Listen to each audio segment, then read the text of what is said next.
welcome to episode 23 of Tomorrow's World Audit Time. Good afternoon, Mark. Good afternoon, Russ. How are you? Oh, well, Mark, I'm feeling pretty spooky on this special Halloween episode that we put together here. Are you just in time? Yeah. Have you got your pumpkins out and your apple bobbings and your whatever else they do? Yes. Oh, yes to all those things and so much more, Russ. So much more that we can't remember.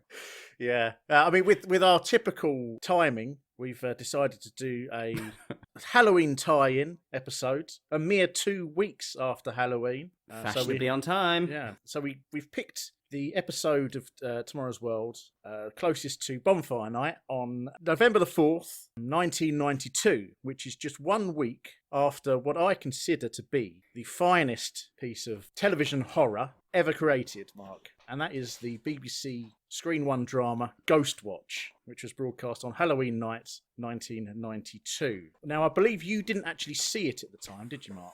No, we didn't. I mean, obviously, it was advertised. I'm sure everyone listening knows it was advertised as like a genuine. Was it advertised? It was certainly set up to be like a genuine exploration of whether ghosts exist or not. And there's absolutely no way my mum and dad would have sat down to. I mean, as I said to you, it's like even if the program hadn't have turned out to be fictional, ghosts don't exist. Ergo, the entire thing is fictional. It's nonsense. It's not. So no, we didn't. I mean, I remember it. I remember it being on, and I'm sure I saw bits of it, but we did not watch it. No. Obviously, my memory of Ghostwatch is the amazing storm of negative attention it received afterwards as idiots throughout Britain put their hands up to reveal their idiocy because they were duped by a program that professed to prove that ghosts exist, only to learn that it was a drama. That's what I remember about Ghostwatch. And of course, the fact that it's never been rebroadcast is just one of those amazing things that, you know, it has a special place in my heart as a cultural touchstone,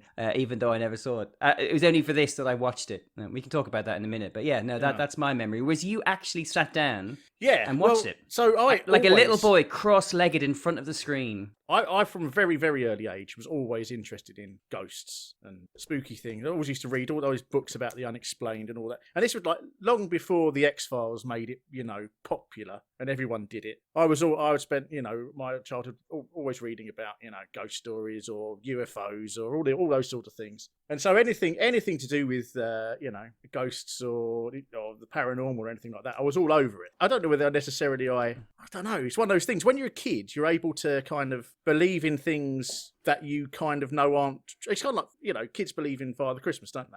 I'm pretty sure they somewhere deep down they know he's not really real. But I think there's that kind of thing where when you're a kid, you're able to mix facts and fiction in your brain, so that you still have all of the emotional responses to something, even if you don't necessarily think it's true. If you see what I mean. So the barrier between your imagination and the real world is a bit more fluid, a bit softer. Yeah. It's a bit more real. Yeah. And I think that's the sort of case with this. I don't think I expected to turn on BBC One and actually see any real ghosts or anything like that. But it was just something that I thought was going to be an exciting thing to watch anyway. I remember sitting down with Mum and Dad to watch it, and I mean, within about 5 minutes of the program started, I think probably initially we thought it was going to be like they'd set up a load of cameras and then nothing would happen because it was actually a documentary. Mm-hmm. But then when they started talking to the family that's in this, we immediately realised it was a drama because the family are absolutely rubbish actors. I think the youngest girl is the best of them, but like the mum and the eldest daughter are not brilliant,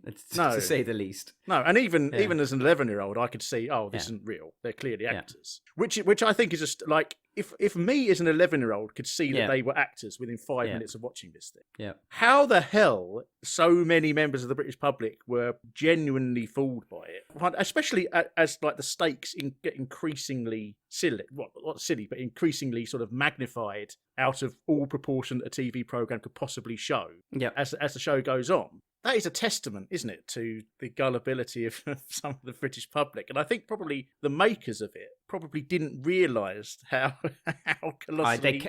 They cannot have 1 second. No, because I was reading it, but I'm sure you've done all the research, but I couldn't help myself, and I was reading some... Because it was the 30th anniversary, there were a couple of interesting interviews and articles that came up in the last few weeks about the making of. And actually, there was one interview I read with the writer, and I think it was with Little White Lies, and he was saying how initially his plan was to have like a 6-part series with like a live finish. And the BBC said, like, that'll never work. That's just a stupid idea. Have 90 minutes instead of primetime real estate and do it. And because it is, like, it's, if you don't know, like, it's set up as a live telethon style broadcast where, you know, Michael Parkins is in the studio hosting the whole thing. Mike Smith is at a bank of phones allowing people to ring in on the greatest BBC phone number of all time, which, as we all know, is 081-811-8181. I think that really added some authenticity. Yeah, it did. It's like, I knew that's not a fake number.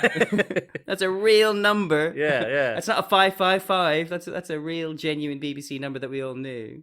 And then you have Sarah out in the street at this house with Craig Charles, and funny enough, the way you were just describing it there, especially because like you were describing it as like you were 10 when it was on, it sounds awful. It sounds like you basically said for the 5th minute you knew it was a drama, and that it then kind of, you know, becomes so ridiculous that how can anyone believe it? And going into it, that was kind of what I expected. I expected it to be blatant and obvious and kind of cringy, I suppose, to use a more contemporary phrase. Just like I expected to be embarrassed, secondhand embarrassment watching it, and I was absolutely blown away that it is a brilliant bit of drama.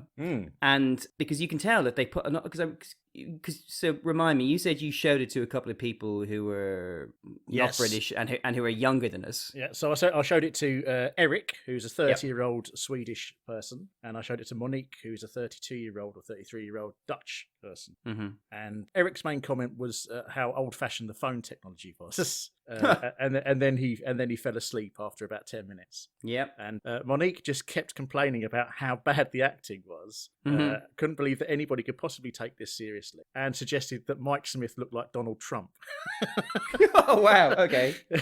But when the cats started screaming towards the end, then she suddenly got a bit more engaged by it. I don't know why that was. So you and I are both in our 40s. So I think when I watched this, I think it worked. I did wonder if it would work better for me than it would do people younger than us, because you and I remember the television of that time. So there isn't an instant barrier where you look back at something 30 years ago and you're like, oh, that's 30 years ago. It's nonsense. I remember watching events like this broadcast on television, and even things like, you know, the way it kind of plays with the grammar of TV at the time. Even things like the way the cameraman and the sound guy are introduced as kind of, you know, banterous crewmates, which was all anyone ever did at the time. You know, half the cast of The Big Breakfast was, you know, Mike the cameraman and stuff like that. Like, even touches like that were just really well done. And like the fact that the cameraman and the sound guy were a bit wooden on camera was perfect. And Sarah Green inexplicably says that one of them looks like Mike Gatting when he doesn't look anything like Doesn't look anything like Mike Gatting. He's just got a beard and that's it. Absolutely. I was just wondering, were people with beards so thin on the ground in 1992? You know, his only point of comparison was Mike Gatting. Did Eric and Monique think he looked like Mike Gatting? Just out of interest.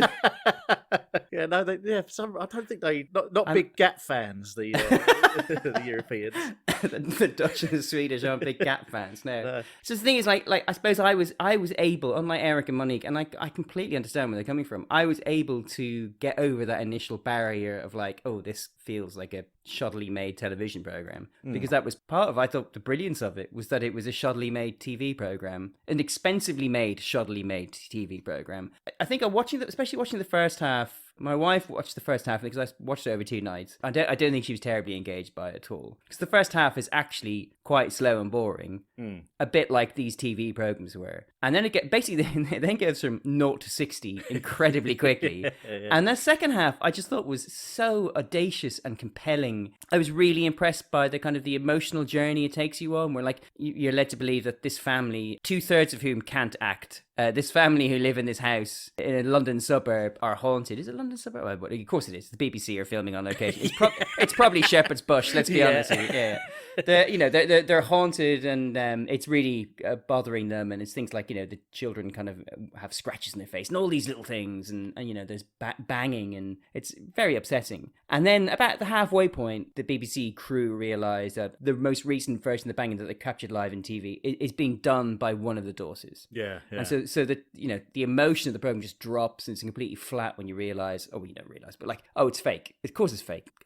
How could it not be fake? Because there's no such thing as ghosts. And then, of course, that's when it kicks in and starts kind of exposing, the family and the viewers to like utter chaos. And I think in general, I thought it was brilliantly executed. I really thought, because I made the mistake of the version, thanks to the unique way the BB's funded, we stole an illegal copy online or whatever we did. So funny enough, I watched the last 10 seconds on an error because the way it kind of just came up on my screen. And obviously, it's stupid. It's ridiculous. So I was fascinated by the fact that I was watching and thinking, how do I get from this boring bit to that bit at the end? And it was really well done. I thought it was quite thrilling. I was hugely impressed. 30 years later, I absolutely think it holds up. Was I scared? Never. Not once. Did I think that it was just brilliantly constructed and really entertaining? Yeah, absolutely. And it's interesting because, some of the people, are now recognizable actors. The main doctor, I was thinking, I know her. And she's the head teacher from Teachers and various other things. Yeah.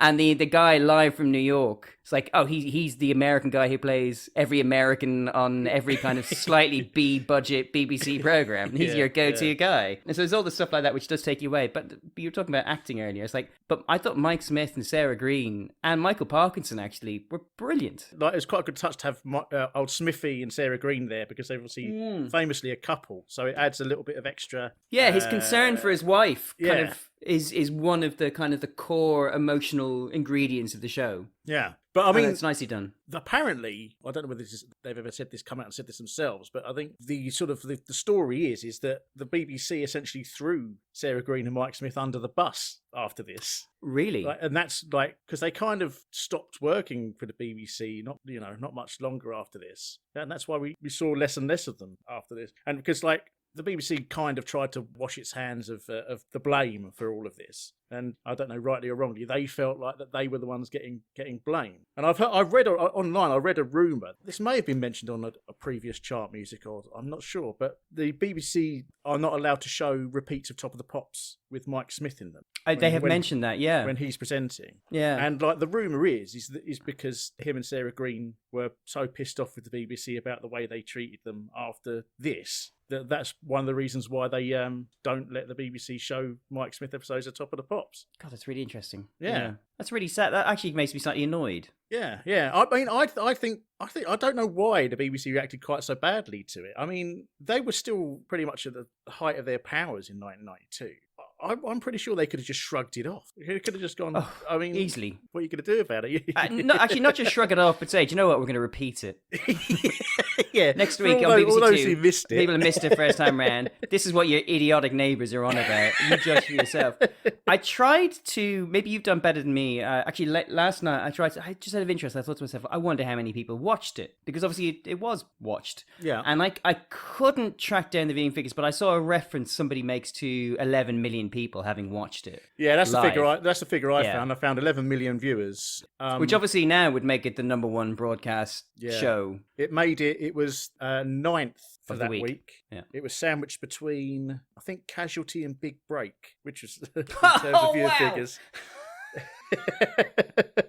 Yeah, but my God. And also I tried to find out, the number of complaints, because the number of complaints, there's such a huge disparity in the reported number of complaints about it that I don't think anybody really knows. I think the problem is that because they had the genuine BBC phone number coming up on the screen, they obviously had people phoning into that, but then they would have also had people phoning into the, whatever the BBC complaint switchboard is, which would be something else. Yep. And all of the figures have all got mixed up and no one knows what was really a complaint and what was somebody phoning in to say they've seen a ghost, what was all of this. So apparently on the BFI DVD commentary for this, they reckon that there were between 20,000 and 500,000 calls to the main switchboard. That's a big spectrum. Yeah. Then there was a magazine article in 1996 where Ruth Baumgarten, who was the producer of this, she analysed data from BT and reckoned at the peak of the programme there was 100,000 people making calls to it, and that over the whole course of the programme, as many as 1 million calls were made.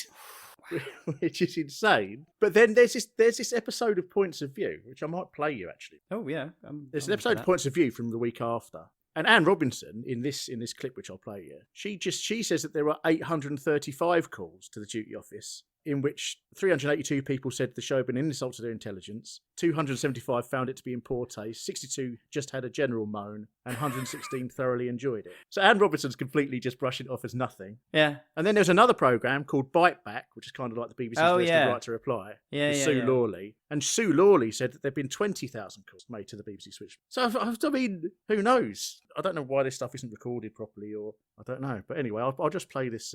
Where is it? Points of view. Here we go. Ghostwatch. My 11-year-old son was left shaking and physically sick after 10 minutes. Prior warning should have been given, so we had some idea of what was to come. And the BBC should be locked up for such a prank. I guessed halfway through it was a hoax, but people do live in haunted houses. They're frightened enough without being ridiculed by Michael Parkinson. Or? I have a helpline for people in distress, and I received over 300 calls.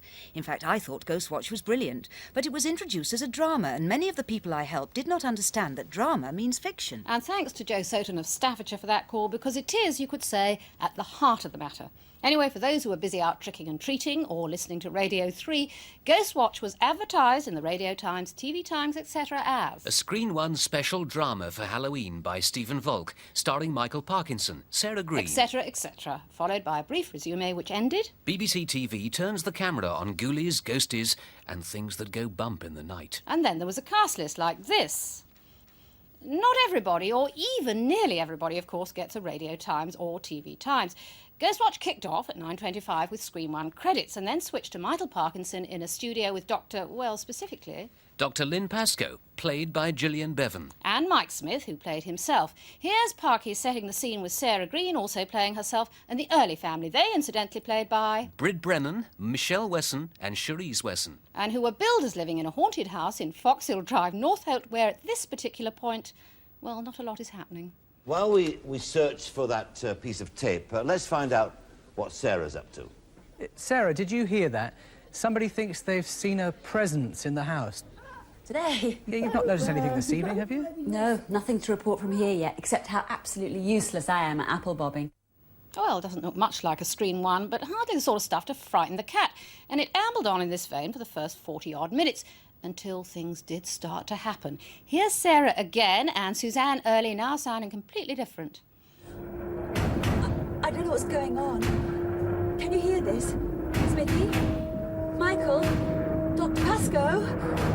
There are incredible noises coming from the walls and from the ceiling. Ah! Susie.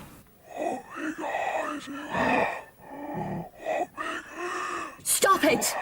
Stop it, Susie! And hand up those who thought Sarah Green was acting. No, never mind that question. Did it look convincing? OK, I'm not ashamed to admit it. Ghostwatch totally fooled me and scared me half to death. I've never been so terrified in my whole life. Says Linda Beach of Liverpool, and absolutely brilliant. Says Richard Stewart of Brentwood. My wife and I sat riveted to our seat, believing it was all truly happening. I'm so pleased we didn't spoil the illusion in advance by looking in the Radio Times and realising it was a spoof. Or, if you prefer, MP Parker of Dorset. An arrogant and clumsy dissection of the paranormal, prejudiced for the trivial purpose of providing family entertainment, a sick joke. And for the record, there were on the night a total of 835 calls to the duty office. 382 viewers rang to say it was an insult to their intelligence. 275 thought it in poor taste. Another 62 just had a general moan. And 116 rang to say they thoroughly enjoyed it. No one congratulated Sarah Green on her acting, but perhaps they were too busy worrying if she'd gone missing forever in the cupboard under the stairs. Yeah, there's a number of things from that, I think. Like, it's interesting to see Anne Robinson without her face frozen by plastic surgery. Yeah, she was good. She's actually like... I really forgot how good she was. That was a good presenting job, wasn't it, before she became some sort of evil crone. Yeah. But also, like, just people willing to just openly admit that they were taken in by it, including one guy who seemed to think that they were somehow messing with forces. Forces that they shouldn't, or something. Which is brilliant. But that's the thing. I think that's the key. That's the key to everyone's anger, isn't it? People don't like to be made to feel stupid. No, they don't like to be made stupid. Yes, absolutely correct. Yeah, and there's especially when, because like a confidence trick works on a really good confidence trick will ensure that the victim never says anything about it because of how much they've been duped and made a fool of. Whereas like what you don't want is to kind of realize that it was pretty obvious, and you have to be a complete idiot to think that it's real. I'm fascinated by that guy whose complaint was that his complaint complaint was that it was a drama. Basically, it was like, how dare you, take the pee out of legitimate explorations of the paranormal? Yeah, Oh, amazing! yeah. That's brilliant. Again, with this, like the caveat being like we're 30 years later, and but like I was because the version we saw is on the internet, like it's ripped from a VHS recording. You see the beginning; it's clearly a screen run drama. It has the full kind of screen run drama, like the Rolling Stone thing, which I remember. And I've even seen online there is a clip of the continuity announcer saying,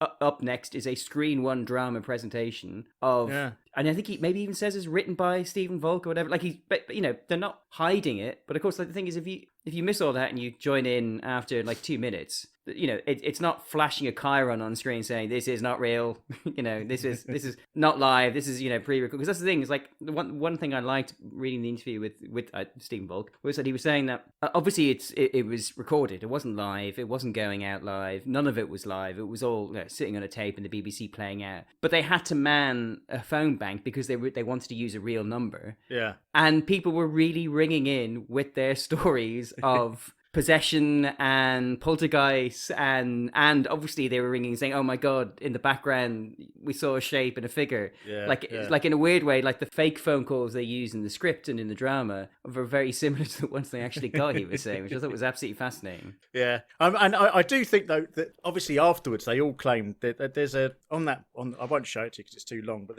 on the bite, I've watched the bite back as well with Sue Lawley. Mm-hmm. It's got the producer on it, Ruth Baumgartner, and the guy who I think it's the guy who commissioned it is on there as well. And they're sitting there, and they've got especially the woman, especially Ruth. She's got barely contained contempt on her face.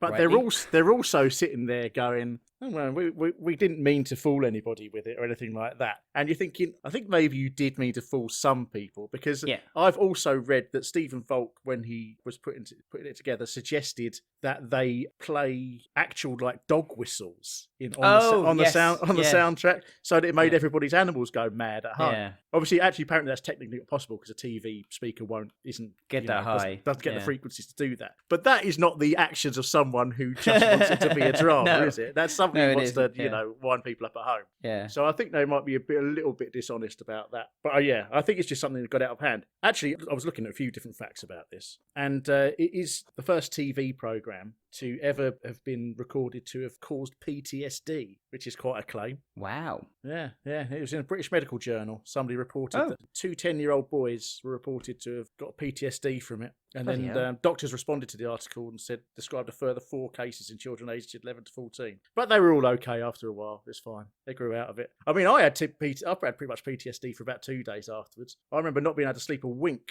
after seeing it. Not helped by the fact that a large box of Lego fell off a high shelf in the middle of the night. Because you lived in a creaky old crone's cottage, didn't you? Yeah.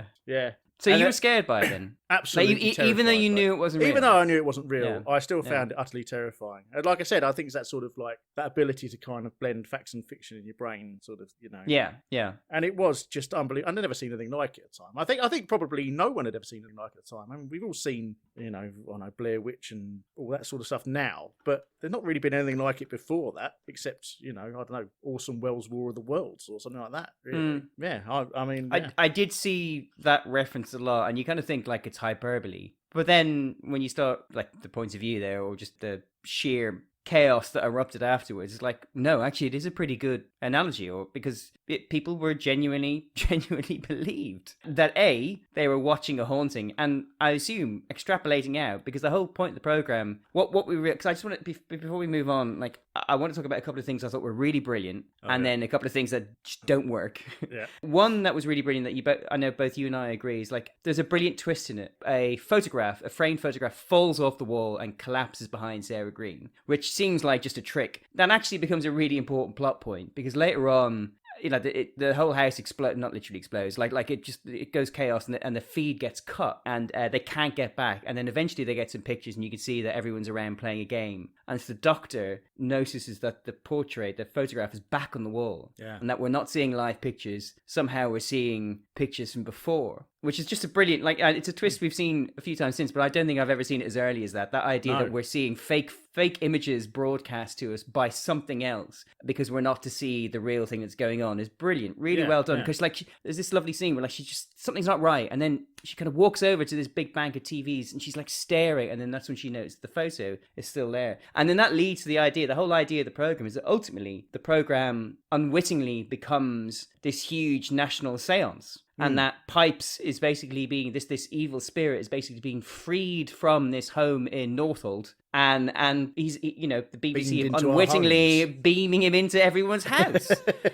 So in order to believe, to be scared by the fact there's a ghost in his house, ultimately people had to be scared about the fact that he was in theirs, and that seems to be that's where I draw the line. I think, it's like the idea that the BBC this is why I pay my license fee so the BBC can beam goats into my house. No, sir. No. Yeah, I do think something that's slightly lost in the copy that because we're watching on high definition screen. Yeah, it is a little too clear. So I remember the thing that most creeped me out when I first seeing it is occasionally seeing Mr. Pipes, the ghost himself, appearing in the background, like the bit where he's against the curtains. There's a bit where the camera sweeps across the screen and he's there, and then the camera sweeps back and he's gone. And he's gone, like And there's a nice shot where you see his reflection in the downstairs glass doors in the kitchen. There's even a bit where when the head teacher woman from Teachers is speaking in the studio, he appears behind her in the studio. Yes, he does. Yeah, in the distance. But in this copy, it's really, really obvious. Yeah, because it's so clear. Yeah. Whereas when you're watching on old CRT TV, it was a lot more vague, which I think added to it. I think. Yeah, I think I said to you like it because I know this has been this is actually now you can get this on DVD or Blu-ray for the first time, and if it was ever rebroadcast again, they must make sure they broadcast it as close to how it would be seen as the jankiest version possible. I don't know what they need to do. Like they can put it out in BBC4, but not BBC4 HD. You know, if you're on feed or something, because it just wouldn't work. And I did feel slightly spoiled it, but it was fun. It was fun, kind of looking out for all those little Easter eggs. There were two things I didn't like. One specifically, the acting of I thought the eldest daughter. It's interesting hearing the cast there. They sounds like they were played by sisters. I thought the youngest daughter was very good. I thought the oldest daughter was not good at all. The mum was fine. Clearly acting. See, I think the mum was by far the worst actress out of all of them, easily. Oh, interesting. Maybe you expect more because she's an adult. I thought the worst actor of the whole thing was Craig Charles. See, I just thought Craig Charles was being Craig Charles. I thought he looked like he was. I thought he looked like he was thinking too hard about what would Craig Charles do right now. it was really weird. It was very odd. There was one nice moment where he basically says he's caught on the huff and like he's just chatting to some people and basically said like, no, the only reason I'm here is like to act like an asshole. That was nice. I'm paraphrasing, but it's like no, I thought he was really awful. Like it was the worst Craig Charles performance I've ever seen, and it just happened to be by Craig Charles. But the real issue, Russ, and I'm almost kind of thinking about forcing you into doing some work here. It's like the cubby under the stairs is only ever referred to by the family as the glory hole. Over and over again. Glory hole this, glory hole that. It's astonishing. My ex-husband used to develop his own photos in a dark room under the stairs. The glory hole, as we used to call it when I was a kid. Well, after the glory hole, I wrote to the council. What do you think about that? Well, there's nothing wrong with my Susie, I know that. If my Susie's funny, well, how does that explain the other things? Like the glory hole? It doesn't, it can't. That word, that phrase, did it not mean what it means now then? Well, this is interesting, right? Because I know that any person over a certain age, they would refer to the cupboard under the stairs as glory hole. Never heard of that in my life. Have you not? No, that is a common term. Yeah. I remember former girlfriend of mine, Dr. Amy. Hello, Dr. Amy, if you're listening. She won't be listening, but her mum always referred to the cupboard downstairs as glory hole, much to the hilarity of her children. But however, I'm pretty sure in 1992, I don't know, but I would have thought that the alternative meaning of glory hole, the one that seems to have, superseded the old meaning of glory hole, was generally known enough for it to not be used in this. I don't know. It's weird, isn't it? It's very odd. I don't know how you'd be able to find out. You'd have to go back in time and do a survey. I don't know, but I don't know. Just maybe it wasn't, but it was odd. It was very odd for me because I was not aware of the idea that a glory hole was a space under a stair. And Yeah, I don't know where the term comes from. I don't know whether it's like an ironic phrase because you've got all your cleaning equipment stuff in there. So it's It kind makes of no like sense to me. an ironic term for, Yeah. But yeah, no, it does stand out quite a lot these days to the modern viewer. Yeah. Obviously, I found it hilarious every time they. It tired me out actually because it's one of those things like I kind of wish it took me away from the program. So I kind of wish they'd stop mentioning it. That's sort of one of the more enjoyable things about the program. Trying to describe what's going on in the program to foreigners who have no knowledge of who Michael Parkinson, Sarah Green, Mike Smith, Craig Childs are, because they all have really interesting stories about them, haven't they? You got Craig Childs smoking crack in the back of a limousine. You got Mike Smith and Sarah Green having a helicopter crash. Michael Parkinson interviewing Muhammad Ali and being attacked by Rod Hull and Emu. Who's Rod Hull and Emu? Well, it was a man who used to attack people with his arm. And then, not to mention that rumour about Sarah Green and the university rugby team and the pool table. I thought, the final thing I'd say is like Michael Parkinson was a brilliant choice to host it. Yeah, that's probably the best thing he's ever done. I mean, I've always been a slight Parky skeptic. Parkophobe? Yeah. If you want to see my point, look up the famous interview of Michael Parkinson interviewing Helen Mirren. Oh, famous, yeah. Where she absolutely hates him. Yeah. And then look up Terry Wogan interviewing Helen Mirren. And the difference between those two interviews, I think, is such a perfect representation of why Terry Wogan is the finest TV interviewer and Michael Parkinson is overrated as a television. Well, that seems like a great place to leave it. Yeah. Finally, Parkinson getting the coat down he deserves. Absolutely. He's coasted by for years. And finally, Russ was bringing him down. Although Ghostwatch probably wouldn't have been quite as... I mean... No, Terry Wogan would have been... Wogan no, 100% no. Absolutely, he would have been an awful choice. Poltergeist making his wig hover off his head. Anyway, that was a very long intro. That was. It's okay though, because a lot of the segments in this show are... mercifully short. So we'll probably fly through them. So as I said, this episode is from the 4th of November 1992, from the drum era, as I've decided to start calling it. And obviously, it's this day before Bonfire Night. We've even got a nice little bit of topical Bonfire Night content. Yeah, we do. So that's something to look forward to, Mark. So shall we Let's get on with it, Russ. Let's do it.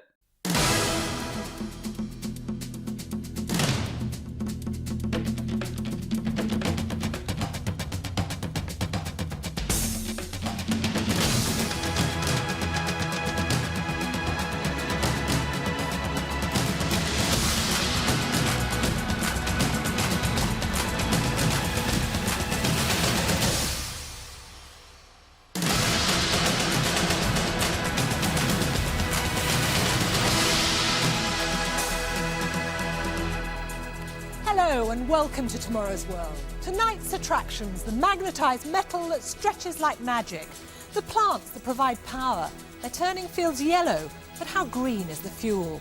And Howard shows us how the colour from ancient dyes is giving photography a new future. And from Queen's Park Rangers football ground, the fireworks display that's been planned by a computer. Hold on, I'll be with you in a moment. I'm just in the middle of a creative masterpiece. Another magnificent creation from the House of Howard on the way. But I do have time to explain what's going on. It's a novel way of creating photographs with a difference. It's been devised by an artist and inventor who started by building his own traditional camera. And he's with us tonight. He's working on a photo that he took earlier, and we'll join him in a moment. This is a story about a magic mixture. Now, most photography relies on the light-sensitive chemical silver nitrate, but this formula is a bizarre mixture of cutting-edge chemistry and Stone Age-style paints. It uses light-sensitive polymers, a kind of plastic. He mixes them into a solution, adds a coloured dye, and this is the result, and still working in low light, he paints onto virtually any surface he wants to. A few finished ones here. Actually, this picture is on paper. This one's done on cloth, and this one is actually on plaster. Now, when this emulsion is dry, You shine a light onto it through a negative, which is what you saw me doing earlier. And then it's time to come out of the dark room and into the sink, where we find the mix master himself, Dr. Dunstan Pereira. How's this one coming along, Fine. Dunstan? Good to see you. What is this, actually? Well, I'm washing off in a special solution the unexposed areas and to reveal that image that is underneath. And we see quite clearly that there's Kate. Well, we're off to a flying start here, Mark, aren't we? if this very odd segment with a man who doesn't really seem to want to be on television. He just wants to get on with his art, doesn't he? Art which seeming has almost tangential relation to anything that Tomorrow's World should be reporting on. 100% correct. It's almost like, actually, after the discussion we've just had with Ghostwatch, it was almost like the BBC was desperate to ensure the heart rate of the British public was as low as possible. We're not running the risk of anyone having... No, this is such a awful... The one good thing I like about this is, it's interesting, you made an observation in the notes about something else earlier on, and it was... I do wonder if this area, you're calling it the drum era, the drum epoch, is this era the time when Tomorrow's World had the most budget, do you think? Or like the least restrictions? Because the huge giant studio full of things, and it just feels like they have a lot of money swilling around. Yeah, I think I've had to think about it, and I think this is my favourite studio that they have. Yeah, definitely. Everything's got so much space to breathe, and they really use the space. Every one of these we've seen, they've always had these giant props hanging from the ceiling. Yeah, I know previous it's wonderful. Hubble. Like a Hubble hanging from the ceiling. Yeah. And later on, they have like all sorts of machinery driving about and everything like that. And they also do a thing where quite often the presenters are like literally walking, which I do with the intro here. Yeah. Judith walks across the studio, strides, and then it goes straight into the first segment, which and I liked. Pans across to Howard, who's already working on his own little work of art there. So it starts off, it looks really great because like you see Howard in the camera moves along with Judith and then kind of carries on, and Howard is bathed in this wonderful red light and looks absolutely brilliant. Like it's beautiful cinema. And then what does he talk about? What is this?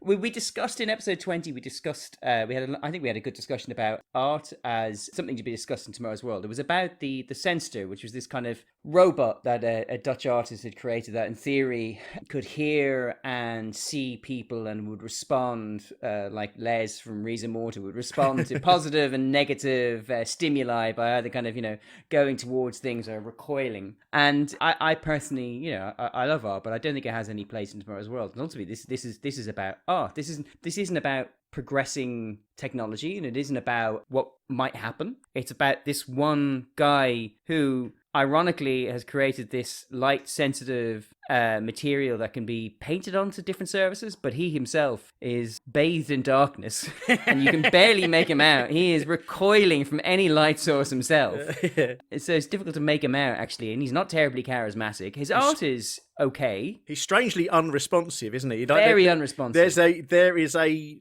slightly too long pause where Howard asks him what he's up to, and you think, is he going to answer? And then he answers. Two things popped into my head, especially watching it just there. It's like, either A, he's a vampire and he's just very cautious about revealing that, or B, he has murdered someone, and any question he fears is trying to trick him into admitting that he's murdered someone. I'm just putting that out there. I don't know if either is true, but it had that kind of feeling of like, it's almost like he was looking at Howard and thinking like, where's the trick in this question? Is this a gotcha question? It was very awkward, very uncomfortable to watch, actually. And his art is fine. It's not even spectacular. It's just fine. I didn't get it. It's obviously this Dr. Dunstan Pereira. It's obviously his own little personal project. As far as I can tell from reading up on him, he's not like he's a chemist or anything. I think his doctorate is in alternative medicine. So it's not like he. So he's not even a doctor. So there's a table covered in chemicals that Howard waves at us at the camera. He doesn't describe what any of the chemicals are. He just says they all got mixed together to make this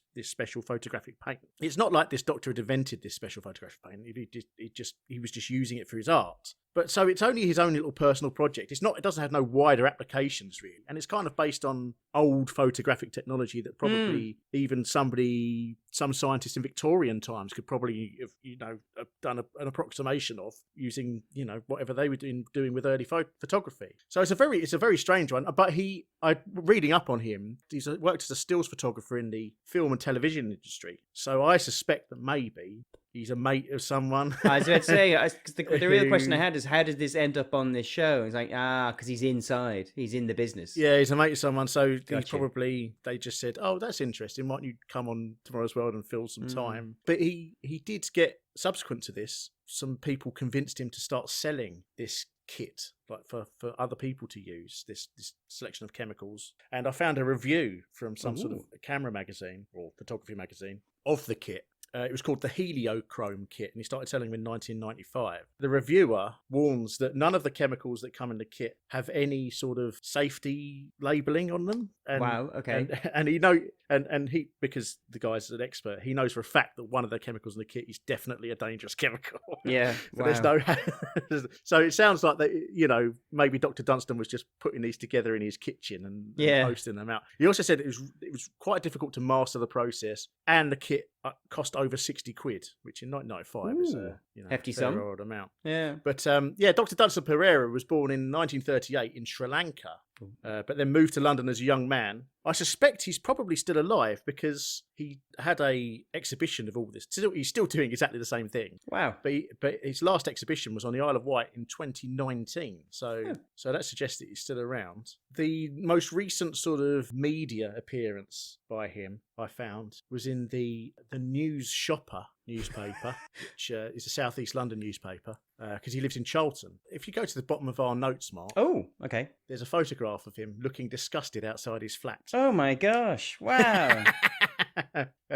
He's in the news because a Charlton artist says he was left shocked after being told the Buddhist statue outside his home was rubbish that needed to be removed. Oh gosh. Dr. Dunstan Pereira, 75, claimed Greenwich Council's tenancy enforcement note followed on from housing officers telling him his vast collection of books should be thrown in a skip. The painter and filmmaker, whose 3-foot statue stands on the shared balcony outside his St Paul's Close flat, says demands have been made over the course of the year and has caused him great distress. He said, the very thought of throwing it all in a skip was something beyond my imagination. These people referred to the statue as rubbish. I got mad. Anything to do with my culture, my religious beliefs, and all the rest of it is sacred. Dr. Pereira, who's qualified in alternative medicine, now says the ordeal is affecting his mental and physical health. He said, there came a point when I could not sleep because I was scared they'd break down the door and remove my books. As an artist, my books are very, very important to me. I'm sure I'm not the only one the council treats this way. When they get a knife inside of you, they keep in twisting it. It's like a little boy removing the legs of a spider. Wow. So, okay. Yeah. I think maybe the council just suggested that he shouldn't have a statue on his balcony because it's against council rules. I think maybe it's possibly the main story there. But yeah, it sounds like he might have, don't know, might not have become the artist that he set out to be. Gosh. Well, I'm be a little bitter old man. At least this 1.5 minutes on Tomorrow's World can be his legacy. And to be fair, this 15-minute discussion we're having as well. He's still got a magnificent head of hair, though. Yeah, he really does, actually. I was just looking. It's absolutely fabulous. It's the powerful full mad scientist look, isn't it? Yeah. Actually, half mad scientist, half artist, which I suppose is exactly what he is. Yeah, it's a powerful look. But not necessarily a powerful introduction to the programme. Oh, no. Can you start in a damp squib?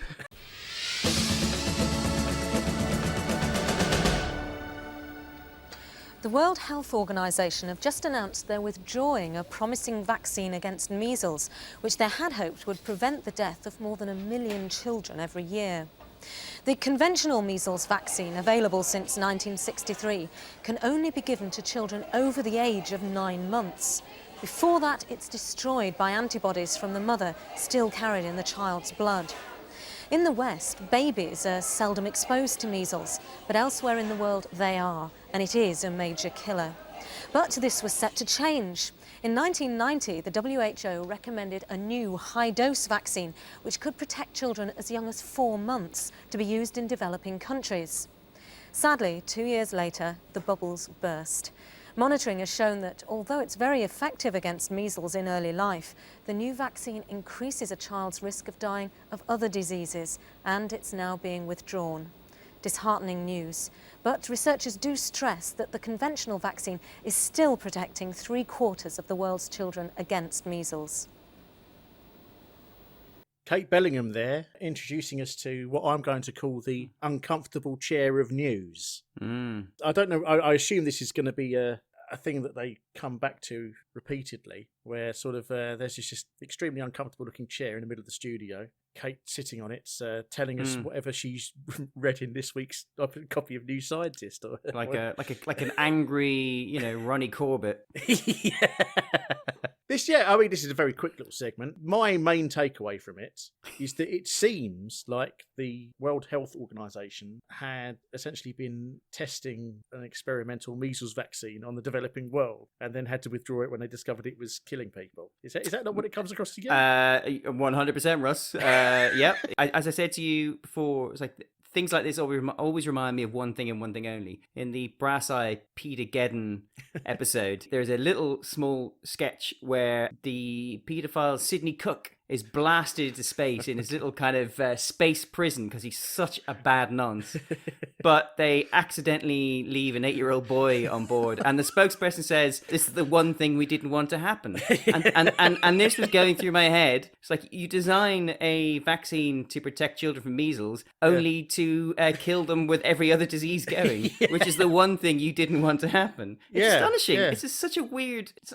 This is not Kate's fault necessarily, but the whole thing is, look.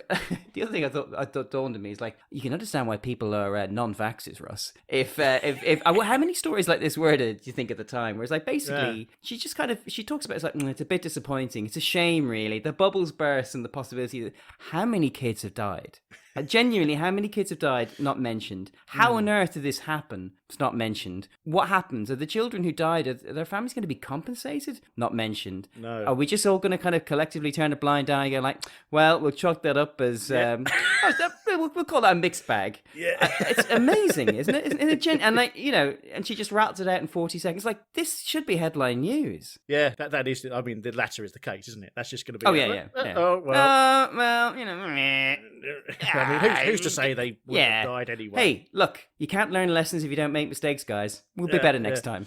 One thing I did think was interesting is that you noted that she said something about the bubble bursting, didn't she? Yes. Yeah. Kate merely suggests that the bubble has burst on this particular vaccine. When I was trying to find out about what this vaccine was, the main article that came up telling me what this vaccine was from This Week in 1992. I think it's just called Science magazine.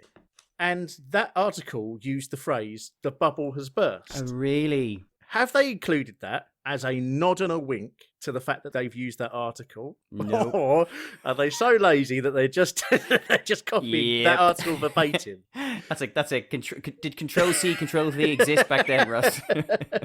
Yeah. They've just lifted it, haven't they? They've just lifted it. Because that is such a odd turn of phrase to describe the murder of children in sub-Saharan Africa or wherever. That to have it appear twice, once in print and once broadcast on primetime television, cannot be a coincidence. No. So yeah, obviously I had a little quick look at measles vaccines, see what I could find out. Vaccines are so popular these days, aren't they? We really are, They're pretty cool, aren't they? Very fashionable. Yeah. Real zeitgeisty subject. Yeah. But the measles vaccine, one of the best vaccines we've ever had, to be honest, really. Apart from this one. I mean, the normal measles vaccine. But it was a Sorry, of course, yeah. American biomedical... This is very much the black sheep of the measles vaccine family, isn't it? Yeah.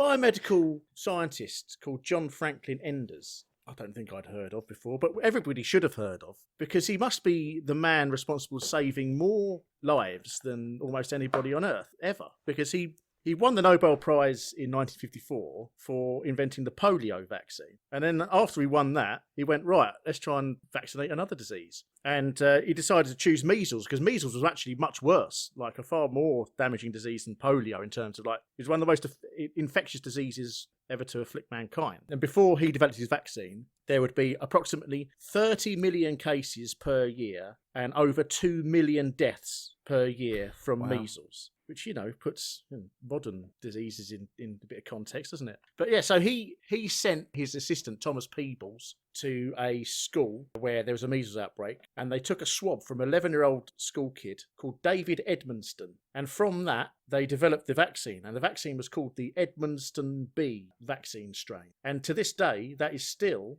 the one they use for the Commonwealth Garden measles vaccine. Interestingly, David Edmonston, who I think is still alive, when he grew up, got married, had a kid, when he had his son in the 80s, he didn't get him vaccinated against measles. Wow. Apparently his wife didn't trust it, which I think, wow. I don't know, that's a strange little fun. aside. Yeah. Once they produced this first vaccine, they decided to test it, Mark. And this kind of ties into this segment. In order to test it, they didn't do like lab tests or anything like that. They just tested it on 4,000 Nigerian children. And then once they succeeded with that, they then tested it on 1,500, and I'm going to put this in quotes because this is what the article said. 1,500 mentally retarded children in New York City. Okay. So is that? All right. I didn't know. Really? Was that stuff still going on in the 60s? I don't know. A bit strange. But luckily for the Nigerians and the New York kids, it was a roaring success. Worked an absolute treat. By 1963, the big pharma companies, Pfizer and Merck and all that, started producing it. Within 5 years, the incidence of measles had dropped by 95%. Wow. And they reckon that within the first 20 years of the measles vaccine being available, it prevented an estimated 52 million cases of the disease, 17,400 cases of intellectual disability, and 5,200 deaths. Not bad, That's incredible. That's amazing. Yeah. And then World Health Organization estimates that between 2000 and 2020, the vaccination prevented an estimated 31.7 million deaths worldwide. So it's good old John Franklin Enders. The only problem is that, as Kate alludes to here, in the West, you can only give a measles vaccine to somebody over the age of, I think, 13 months or something like that, when their mother's antibodies have left their system, because otherwise the antibodies kill the measles vaccine, because the measles vaccine is a live vaccine. So obviously that's okay in the West because children are quite separated from each other and not likely to get disease. Whereas in developing countries, it's quite possible for a lot of kids to get measles before the age of 13 months. And so they invented this super strong measles vaccine, which they called the Edmonston Zagreb vaccine.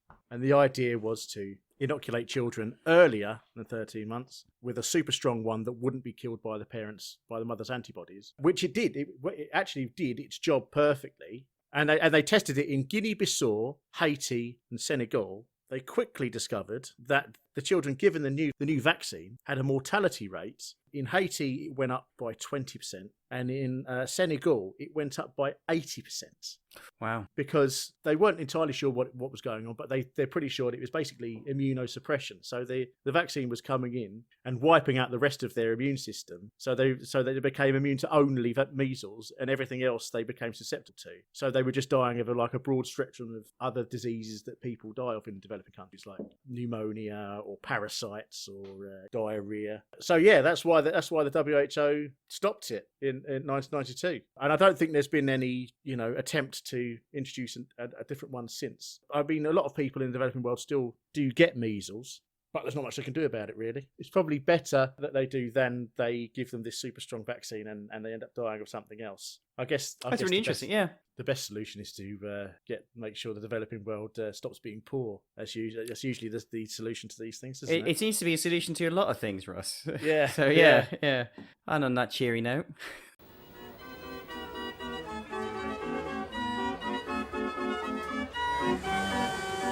Every summer, the Dutch town of Hoorn becomes the country's largest fun fair.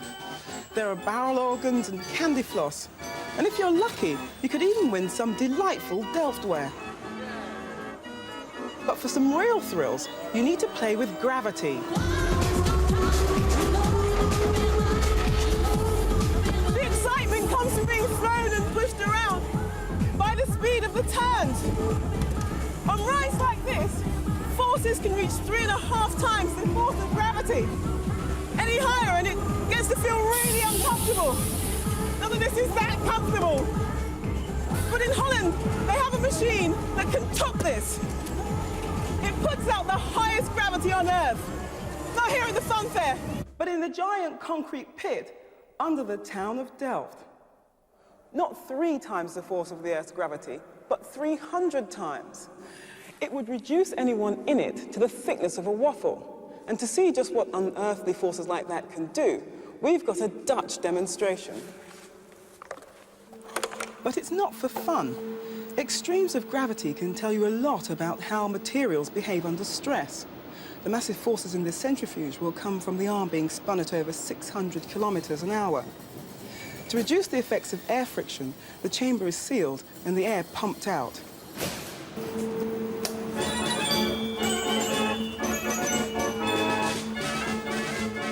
It takes about 20 minutes to get up to speed, but when it does, the forces on the arm are so extreme that if the basket were ever to break off, one prediction is the building would be twisted about its base by 90 degrees. But what does it do for the trike? Did you catch it? It twisted completely out of shape. But to be honest, the machine's not for testing tricycles. It's actually designed to test the foundations of buildings. Well, no building's ever going to be under the stress of 300 times gravity. But materials like earth, or soil, or whatever buildings rest on have a curious property. If you increase the gravity acting on a sample, it behaves as if it were bigger. So if you put this under 2G, it takes on the properties of a sample twice the size. At 300G, it would have the identical physical properties of a sample the size of a football pitch. Put a scale model on it, put it in there, turn up the G-forces, and the tiny foundation behaves as if it were under stress from a full-size building. It's a full-scale test in miniature, and far more accurate than just relying on calculations. They've used it to test how Holland's soft reclaimed land would behave if a road across it were widened, and how a new tunnel in Western Holland would affect the surrounding buildings. But it really comes into its own when trying to predict the effects of building on less well-understood foundations, like the seabed. Specially milled powders are used to recreate the exact composition of the ocean floor. Stress sensors are embedded in it, and the model rests on top. In this case, it's a North Sea oil platform, which is undergoing tests at up to 200G. I think Carmen Price is very much becoming our go-to correspondent for small European towns and cities, isn't she? The official Low Country Benelux correspondent, yeah. She is, yeah. I think every episode she's been in some sort of little place out of the way. Very strange. I mean, always lovely to have a bit of Dutch content in the show, Mark. The Netherlands is our 4th most popular country by listeners. Yeah. So I'm sure they're delighted to have a bit more more Dutch content here. We've got Carmen reported. Well, first of all, she's in the town of Hoorn at the fairground, and then she goes to the town of Delft to go and investigate this giant centrifuge. Interestingly, I looked up where Hoorn and Delft. I've been to Delft, so I knew where that was, but I didn't know where Hoorn was. It's miles away from Delft. They've actually, amazingly for the BBC, they've actually travelled quite a distance. Hoorn is not north of me, up on the sort of northeast coast of Holland, and Delft is south of me. So they're about 100 kilometres apart. I was shocked, absolutely shocked. One assumes then it just happened to be that was where the fairground was on then, that they could find. Yes. Yeah. Well, it has a very famous fairground, as I think she alludes to, which has been going since 1357. Ooh. I don't know whether they had the full-scale Wurlitzers back then. Or Madrigal singing I'm Gonna Get You, Bizarre Inc. featuring Angie Brown, on a harpsichord and a lute. This is quite interesting to me because this contained information that I did not know, that if you put a scale model of something in a centrifuge and spin it round fast enough, everything will behave as if it's full scale. I knew that gravity. I knew like increasing the G's made something heavier, but I didn't know that also it sort of like changed the physical properties as well at the same time. I mean, there's a few things in this episode that I learned. Quite an educational episode for me. Any thoughts on the centrifuge, Mark? Well, I've always been scared of them, Russ. Ever since, was it Moonraker? Moonraker, yeah. Where it's used as basically a torture device. I've always assumed, yes, I mean, there's that, just like centrifuges in general. And it's interesting, Carmen talks about how if a human got in the centrifuge, and I assume it was rammed up to the max, they would be squished to the size of the thickness of a waffle. Yep, that's a nice little bit of Dutch reference. I was going to there. say, I like it. You know, that's going to wow the locals. They're going to go like, oh, I get that reference. That's about us. Everyone likes to be seen. So, in order to show what that would be like, they put in a child's trike. And I really enjoyed the way that she's down in this centrifugal chamber. And then just at the right moment, this trike gets lowered down. It almost looks like it's being lynched. And this trike gets lowered down, and then we put it in. And she basically implies, hey, you got to watch this. It's going to be amazing. And I suppose, like, obviously, I was wrong to assume that the trike would end up being like a pool of, like, a 1 inch thick. But I did expect more than what happens, was it just sort of bends. Yeah, so it's a bit disappointing. They should have found something that like has a more squashy properties, like a roast chicken. Yeah. I'm trying to think of something Dutch that would squash.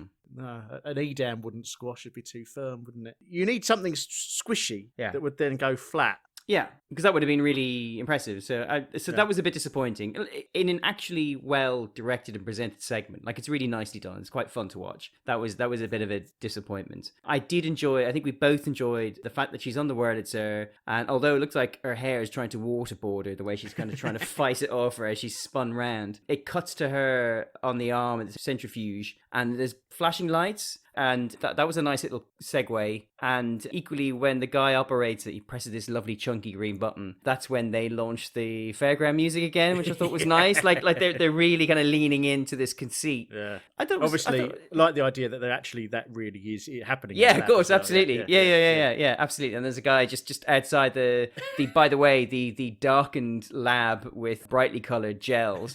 There's a guy outside just twisting around some candy floss for the guys when they're off shift. Obviously, that's what we're all imagining.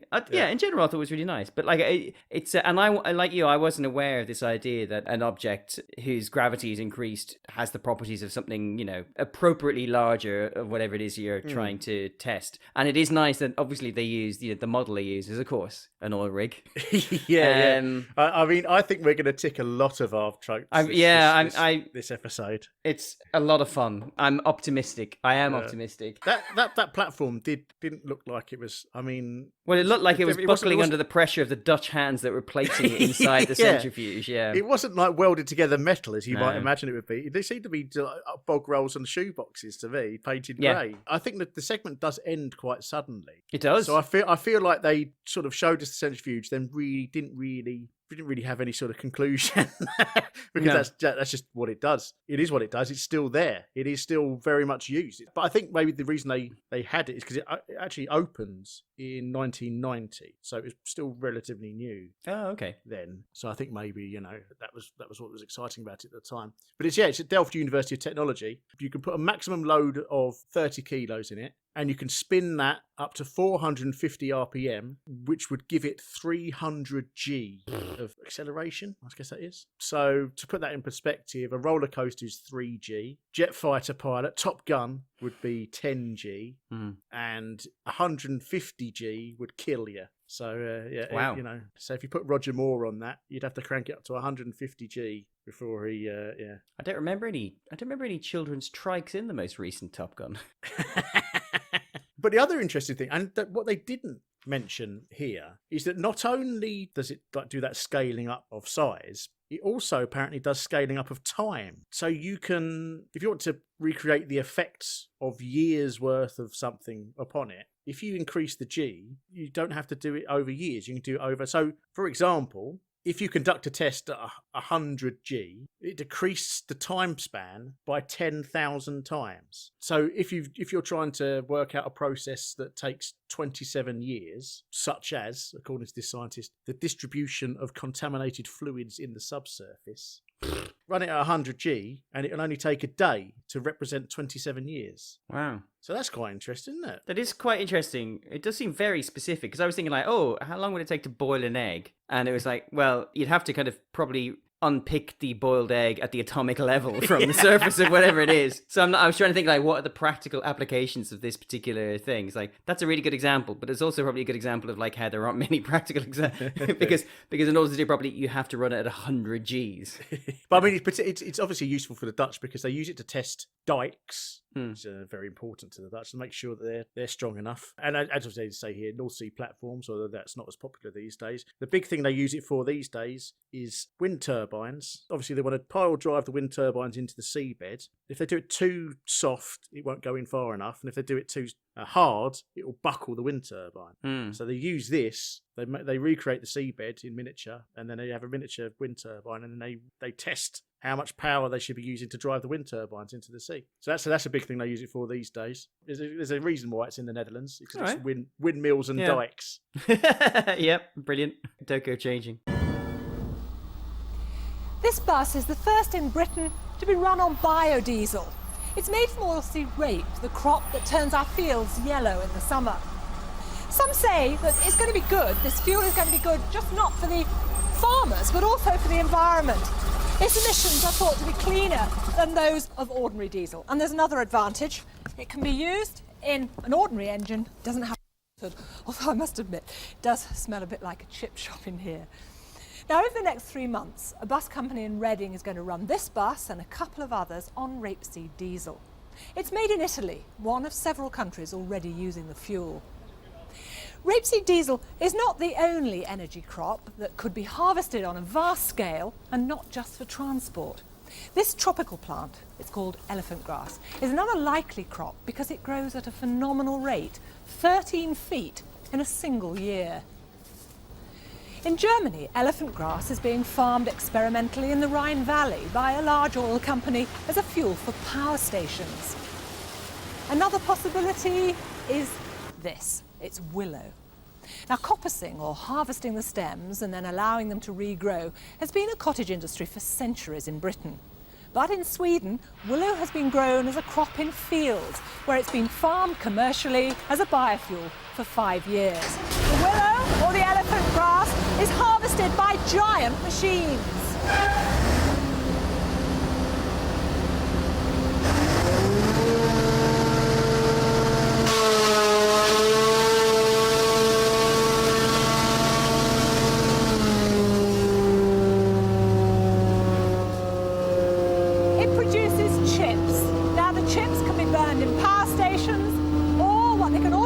They can be heated to produce a gas to burn.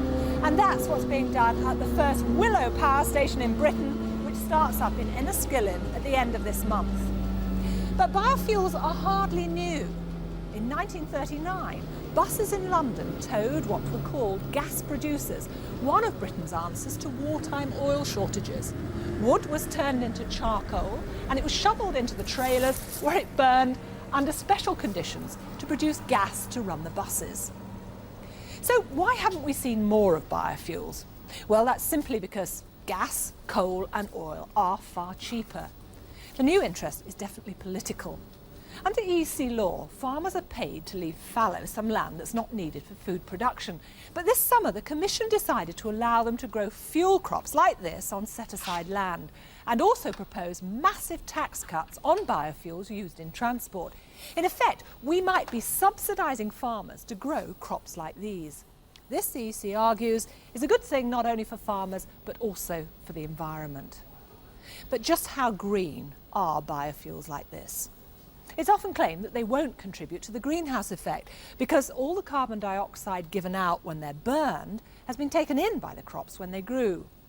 But harvesters and factories producing pesticides and fertilisers all consume fuel, and they also generate more carbon dioxide, reducing efficiency. You may even end up getting less energy out of some biofuels than you put in. Now, one of the things in our audit, Mark, making something boring interesting. And I think this is a absolute solid gold example of them absolutely throwing everything, pulling out all the stops, throwing everything they can at it to ensure we are not bored by this, because they really, really do put a lot of effort into this segment. And I think by and large they do succeed, because I have to say, when doing my research, I normally quite, I always say I enjoy doing my research. Researching biodiesel, I did start to flag slightly. It isn't. It's not a thriller-minute subject. So I think that, I think this segment is an excellent job at trying to distract us with enough different things for us not to. I mean, we've got two big machines, we've got undergrowth, we've got noises, we've got archive footage, yeah, everything, yeah. It's a real sort of tour de force and trying to capture super our dense black hole of a segment, isn't it? Yeah. No, actually, do you know what? That's a really good observation. I hadn't noticed that, because I enjoyed the segment, and you're right, it is deeply boring, and yeah, I enjoyed it thoroughly. So yeah, that's a great. They've done a great job, haven't they? And again, this is why we were talking about earlier. It's like they have a huge. It's almost like a Blue Peter size set, and they're using it all to kind of bring some very boring things to life. And this is a really good example, because you're right. Not only does a bus drive into the studio, but also there's a combine harvester, which is you initially think is just a prop, until it absolutely launches itself into action, causing Judith to, let's not beat around the bush here, talk over loud noises in a way that tests all her skills have been used to the max here, and she flies, Russ. Her wings spread and she flies.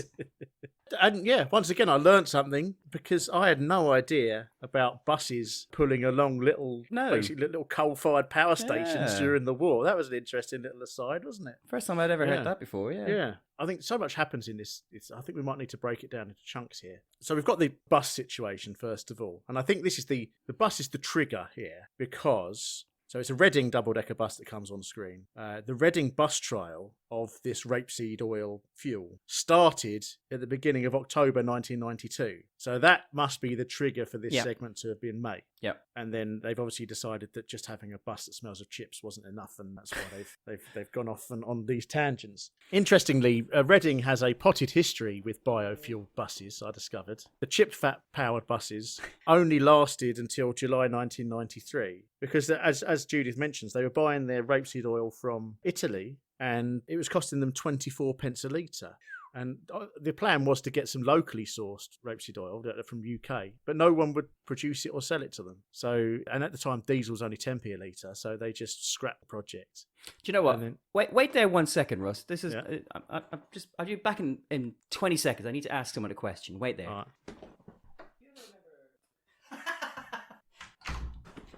Sorry, I was just referring there to our Royal County of Berkshire expert, and I said, I asked her, I said, when you were growing up, did you ever remember buses smelling of chips? And her answer was like, I never really got on the bus in Reading. So there you go, guys, straight from the coal face. But then, interestingly, this is what I thought was interesting, was that fast forward to 2007, the buses in Reading had been mostly chip-free in those intervening years. Council decided to shell out £4 million on a fleet of 25 new buses that were powered by bioethanol. Now, bioethanol is not the same as biodiesel. So biodiesel is what this Judith has, which is like, basically it's a normal diesel engine that's been slightly tweaked to run on vegetable oil, whereas bioethanol uses, ethanol, obviously, which is more flammable. So you need like a special sort of alcohol-fueled engine. And that was supposed to come from leftover sugar beet from Norfolk. It was meant to be like brewed from that. 3 years later, in 2010, there was big stories about the Reading bus fuel fiasco. And it turned out that they'd been sold an absolute pup, because bioethanol is 45% less efficient than biodiesel. So the buses were twice as expensive to run. Wow. Okay. And also, they weren't getting the ethanol from Norfolk sugar beet farms. So basically, what you're saying is this is the one thing we didn't want to happen. Yeah. It turns out it was coming from imported Swedish wood pulp. That sounds expensive. Yeah, it sounds expensive. So in the end, they ended up converting these buses at a cost of £11,000 each to biodiesel. So they were back to the situation that they were in 1993. But luckily now, the cost of biodiesel had dropped sufficiently that it made more, and it was more readily available, that it made more sense. So Reading has a very, very rich history, rich and tragic history of biofuel-powered buses. I don't know whether if you run it on bioethanol, does it, rather than smelling of chips, does it smell of a brewery? I wonder. Ooh, yeah, get all the old winos following it around town. Basically, oilseed rape, Mark. I always think it doesn't need a rebrand. It's an ancient. I suppose apparently I didn't realise it's a very ancient product. It's one of the earliest oils exploited by man. It was cultivated as early as 4000 BC, and they used to use it in oil lamps and things like that. But in all those, those 6,000 years of use, could they not come up with a nicer name for it than rape? It's not, as you said in the notes, it's not really a nice word to say or type, is it? No, not at all. It's the thing is, it's long overdue. Like, it's one of those things where, like, I was thinking about it especially when you wrote that, and because when we came of age in the 90s, like, it felt like the whole of England was yellow. Yeah, it was everywhere, absolutely everywhere. And it still is to a certain extent. But like, it almost feels like every generation thinks that change the name, but it's not our responsibility. So no, the name continues. You wonder whether that affected, it's people wanting to, adopt it as a fuel. Well, if you put an accent on the E at the end and call it rapé, I'm sure it would have flown out the door. I mean, you can't imagine, nice. Vehicles driving along saying proudly powered by raw rape.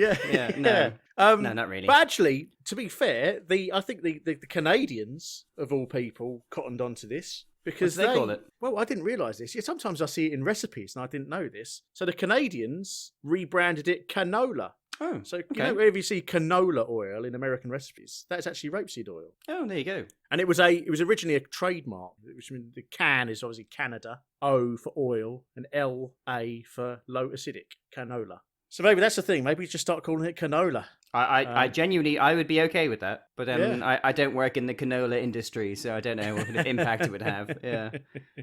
The other thing I found out about it is that it's one of the best crops to grow around Chernobyl, Mark.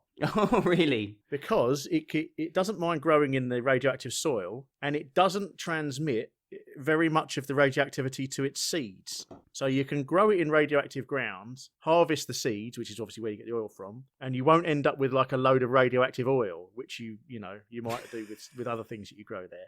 Which is the one thing we didn't want to happen. yeah, exactly. Yeah. I don't remember when we went to Chernobyl. I don't remember a lot of fields of. No, so I think it's a fairly recent discovery. So they've been experimenting. But yeah, so she then moves on. We move away from the bus, and she starts discussing other possible biofuels. And the two other ones that she suggests are elephant grass and willow. Yes. Obviously, I'm fully aware of willow, both the tree and the excellent 1980s dwarf-based adventure. Oh, I thought you were going to say the wonderful lesbian witch from Buffy. Oh yeah, that's a good point. Yeah, maybe both bisexual and lesbian, but yeah. I thought I didn't really know much about elephant grass though. I looked into it. This is a good one, elephant grass. It seems to be a bit of almost like a little bit too perfect. It's a crop that needs almost no farming, will grow almost anywhere. You don't need to water it, you don't need to use any pesticides or herbicides or anything on it, and it will grow 4 meters in 3 months. So what's regarded, the catch? Exactly, yeah. But it's regarded by everyone as if you're gonna make harvestable biofuels, then it's probably the one to go for, because it's so fast growing and it requires so little input to its growing by human that it actually is carbon negative. It removes carbon from the atmosphere because it's got such big root systems. It locks it into the ground. So even if you chop it down and burn that, you've still removed more carbon from the atmosphere than you put out from burning it. So that's a big one. There's a Swedish company called what they call Next Fuel. They're turning it into briquettes like basically like charcoal briquettes, but made of this elephant grass stuff. And they reckon you can just start powering fire stations, Firing power stations, firing yeah. power stations Yeah. with it. And it's obviously much better for the environment. They only released that in 2018, so it's still a very sort of nascent industry. Yeah. Willow is less impressive, but it's good for cold climates because elephant grass likes it warmer. So if you're up in Scandinavia, Which is where they were, weren't they? Were they growing elephant grass in Sweden, didn't she say? no, they were growing willow in Sweden. Oh, okay. Although weirdly, the elephant grass firm is Swedish, right? But Ah. they're not growing the elephant grass in Sweden. Got you. They're growing it in Austria. But yeah, so if you want to grow up in more northern climes, then you grow willow instead. It's not as good as elephant grass, but you grow what you can really, I guess. They also grow it in Northern Ireland, which I think Judith mentioned Enniskillen. She does, yep. I couldn't find any evidence of a willow-powered power station, though. There is a biofuel company in Enniskillen, and it's still going. It's called Balcas Energy. So you can go there and get your wood chips from them if you want to start burning some wood chips in your house, Mark. But the problem is, I think the problem with biofuels is it's that problem that you always have with if you're not trying to be worthy or good, then your options are open to do whatever you want. So if I want to power something and I don't care about the environment, I have a wide variety of options. And then I can just choose which option is best based upon cost and how much energy I'm getting out of it. So I can just burn oil or coal or whatever it is like that. But if you're restricting yourself to caring about the environment, then everything you do in the process of trying to get your fuel is then a negative on what you're doing, isn't it? Like everything is a drawback, and you're constantly concentrating on the drawbacks of what you're doing, and then it becomes like a big circular thing of. And I think Judith, as she alludes to it quite well at the end, where she explains that what all of the drawbacks of all the biofuels are, and you eventually start overanalyzing it to the point where you just think, what should we even be bothering? You know what I mean? Yeah, I do. Yeah. I mean, obviously we should bother, but like, I suppose continue what you're saying is I always think of Grand Designs, which is like the people who are trying to, make these incredible houses that like somehow heal nature and are cost neutral. They never look like they're having a fun time. Whereas the people who don't give a shit and just have money to burn and are probably burning money to power the machinery that builds a house, they always look like they're having a cracking time. Not a care in the world. She does. I think at the end, she points out that yes, she's talking about elephant grass, and she's talking about how ultimately the carbon you burn is neutralized by the carbon used to grow it, so it's neutral. However, the carbon that is thrown out by the entire process of growing it, of using combine harvesters to chip it, and also that has to be taken into account as well. And as a result, it's not as environmentally friendly yet as just the end product would indicate, which I thought was really important because it's still something we struggle with now, I think. And not struggle with understanding it, but struggle with the difficulty of, I suppose we're looking for the silver bullet, and it's just it's impossible to find this. The silver bullet is, solar, right? Because all you have to do is point stuff at the sun and it should work, but easier said than done. And you still have to make the PV panels. And, that's not an easy process, et cetera, et cetera. It's like, yeah, it's still, as you say, it's still as relevant today as it was in 1992. But maybe we have a better understanding. So I thought it was quite interesting to see her make that point back then. It's also a great line of attack, isn't it, by anybody who is dubious about any sort of environmental things. They can just immediately point to some sort of hypocrisy or reason why the thing you're doing is just as polluting or anything like that. Well, it can only be solved by, as you say, either solar energy or nuclear fusion. But even then, people will claim that nuclear fusion is too dangerous, I would have thought. Nah, nonsense. No, yeah. And even if it does blow up, we can just grow some oilseed rape around the... Well, if it does blow up, we won't have to worry about it. That's my feeling. One of my ambitions is always been to, every now and then they have one of those lovely maps where like they show the blast radius of a nuclear weapon superimposed over different cities. My view is you move as close to ground zero as possible. I have nothing to offer a post-apocalyptic society, so like I don't want to hang around for that. I'm going to sit there making wry commentary on... That's true. Yeah, maybe they do. Oh, all right. Okay. Yeah, maybe I do want to survive now. Maybe I'll move further out. Zone 2 seems like a good place for me to live.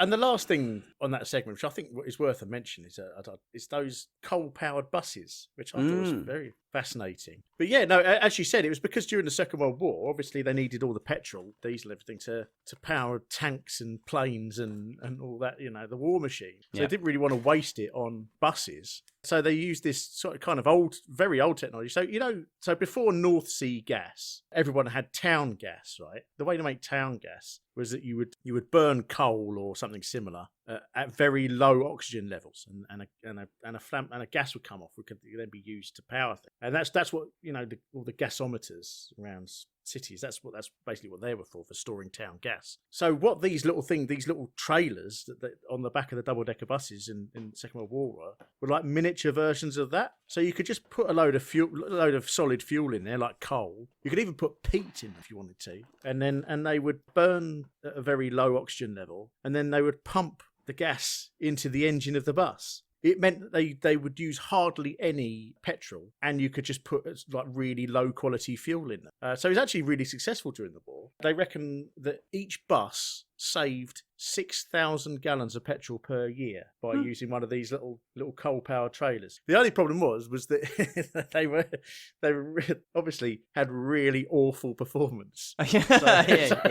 So the buses went really slow and couldn't really go up hills very much. But other than that, great little success. Obviously, they binned them after the war when they didn't need to ration petrol anymore. I thought that was nice. I mean, must be massively polluting, I would have thought. Oh, that was the reason I thought they might have disappeared. Not even the inefficiency, just the sheer choking pollution of the whole thing. Yeah, the absolute antithesis of what these biofuels are meant to be. Meant to be about.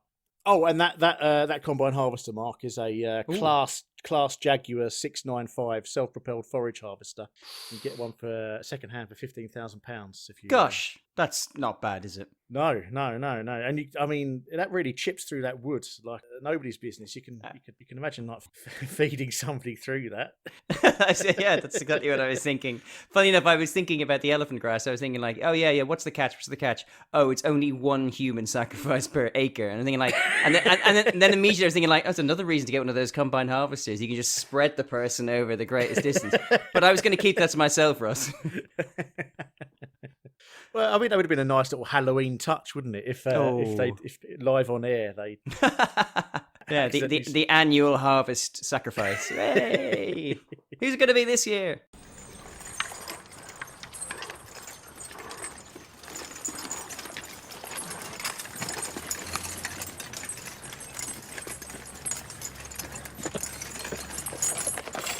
Shire horses, beautiful as they are these days more effective at pulling tourists than any real loads. They've long since been overtaken by modern methods of pulling. And here's the latest. Next one. It's a portable winch, and it should have as much pulling power as 100 horses, or whatever the horsepower of your car. Put one of your driving wheels onto the roller, chock the other wheels, and the engine turns the winch, pulling the barrels along while the car stays put. It makes use of the car's differential mechanism that lets the two driving wheels turn at different speeds round corners. But here it means that the wheel on the winch goes round while the other stays still. OK, maybe it's not going to put you out of a job. But it could be used wherever serious loads need moving, such as hoisting building materials, or even pulling a ferry across a river. But what it was originally designed for is this!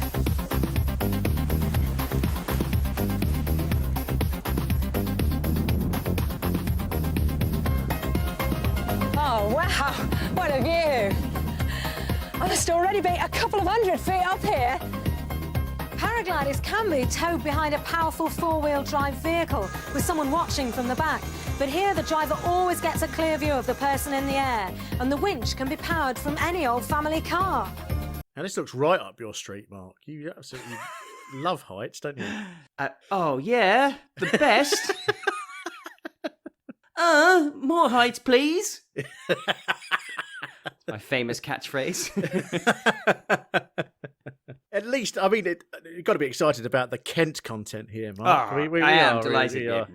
in terms of locations, this episode has ticked both my boxes, Mark. We've got both my two favourite places, the Netherlands and Kent. I know. What a day. Hey, what a day. So Kate's gone on a lovely day out to the Whitbread Hop Farm. And obviously, I immediately recognised it as the Whitbread Hop Farm because I've been there many times. But in case you hadn't been there many times, you're left in no doubt that it's a Whitbread Hop Farm by the amount of Whitbread branding that they throw about the screen. Yeah. Funny, because I recognised it, I didn't spot all the Whitbread signs until later. It's like, and then I realised, it's everywhere. That's a nice little bit of obvious branding for us to tick off later. This is one of those classic excitement over substance segments. Is the invention the winch that a car wheel can operate? Yes. Is that that's it. Yeah. So it's an invention that takes advantage of the differential in the drive shaft of a car that allows you to park a car, spin the wheels, and pull things from and like not a 4x4. The guy here is doing it a beat up Ford Sierra. Is it not Sierra? It's a Mark III Granada. Actually, is it really? I even looked up Sierra to make sure I was right. I admit they were very similar looking cars. Okay. But the Granada is essentially a larger version of that. As always, I absolutely doff my hat to your car expertise. You say it's a Mark III Granada, Ross. I wouldn't disagree. Okay, then. So a beat up Mark III Granada. Yeah, I don't know what you'd use it for, except for this one thing that it's invented for, which is the paragliding. Because, I don't know. I suppose this is a bit like the earlier segment, isn't it? Where it's like, as you say, it's dressing something up that's really boring and making it incredibly exciting. Almost to the point where even you, Russell, as a hardened consumer of tomorrow's world, you put it under a microscope and you study how even you had to question what exactly it was they were showing us. I just wondering whether is it just slyly advertising that Whitbread Hop Farm has just started doing paragliding courses, or I don't know, because the other thing I thought was interesting was that this is clearly filmed in the height of summer. This looks like an August day, doesn't it? And yet it's sat on the shelf, aging like a fine wine, perhaps, until they decide they're going to release it in November. So as a result, who the hell's going to want to go to the Whitbread farm and paraglide on a frigid November day? It's actually, the Whitbread Hop Farm is closed during the winter, so of course it is. Maybe they decided they couldn't put it out because it was so summer, egregiously it's too much advertising, so they could only put it out during a period of time when people were unable to actually access the Wop Farm and the paragliding equipment. And everyone at the Whitbread PR department is raising their angry fists at the fact that they wished on the monkey's paw. It's the one thing they didn't want to happen, Russ.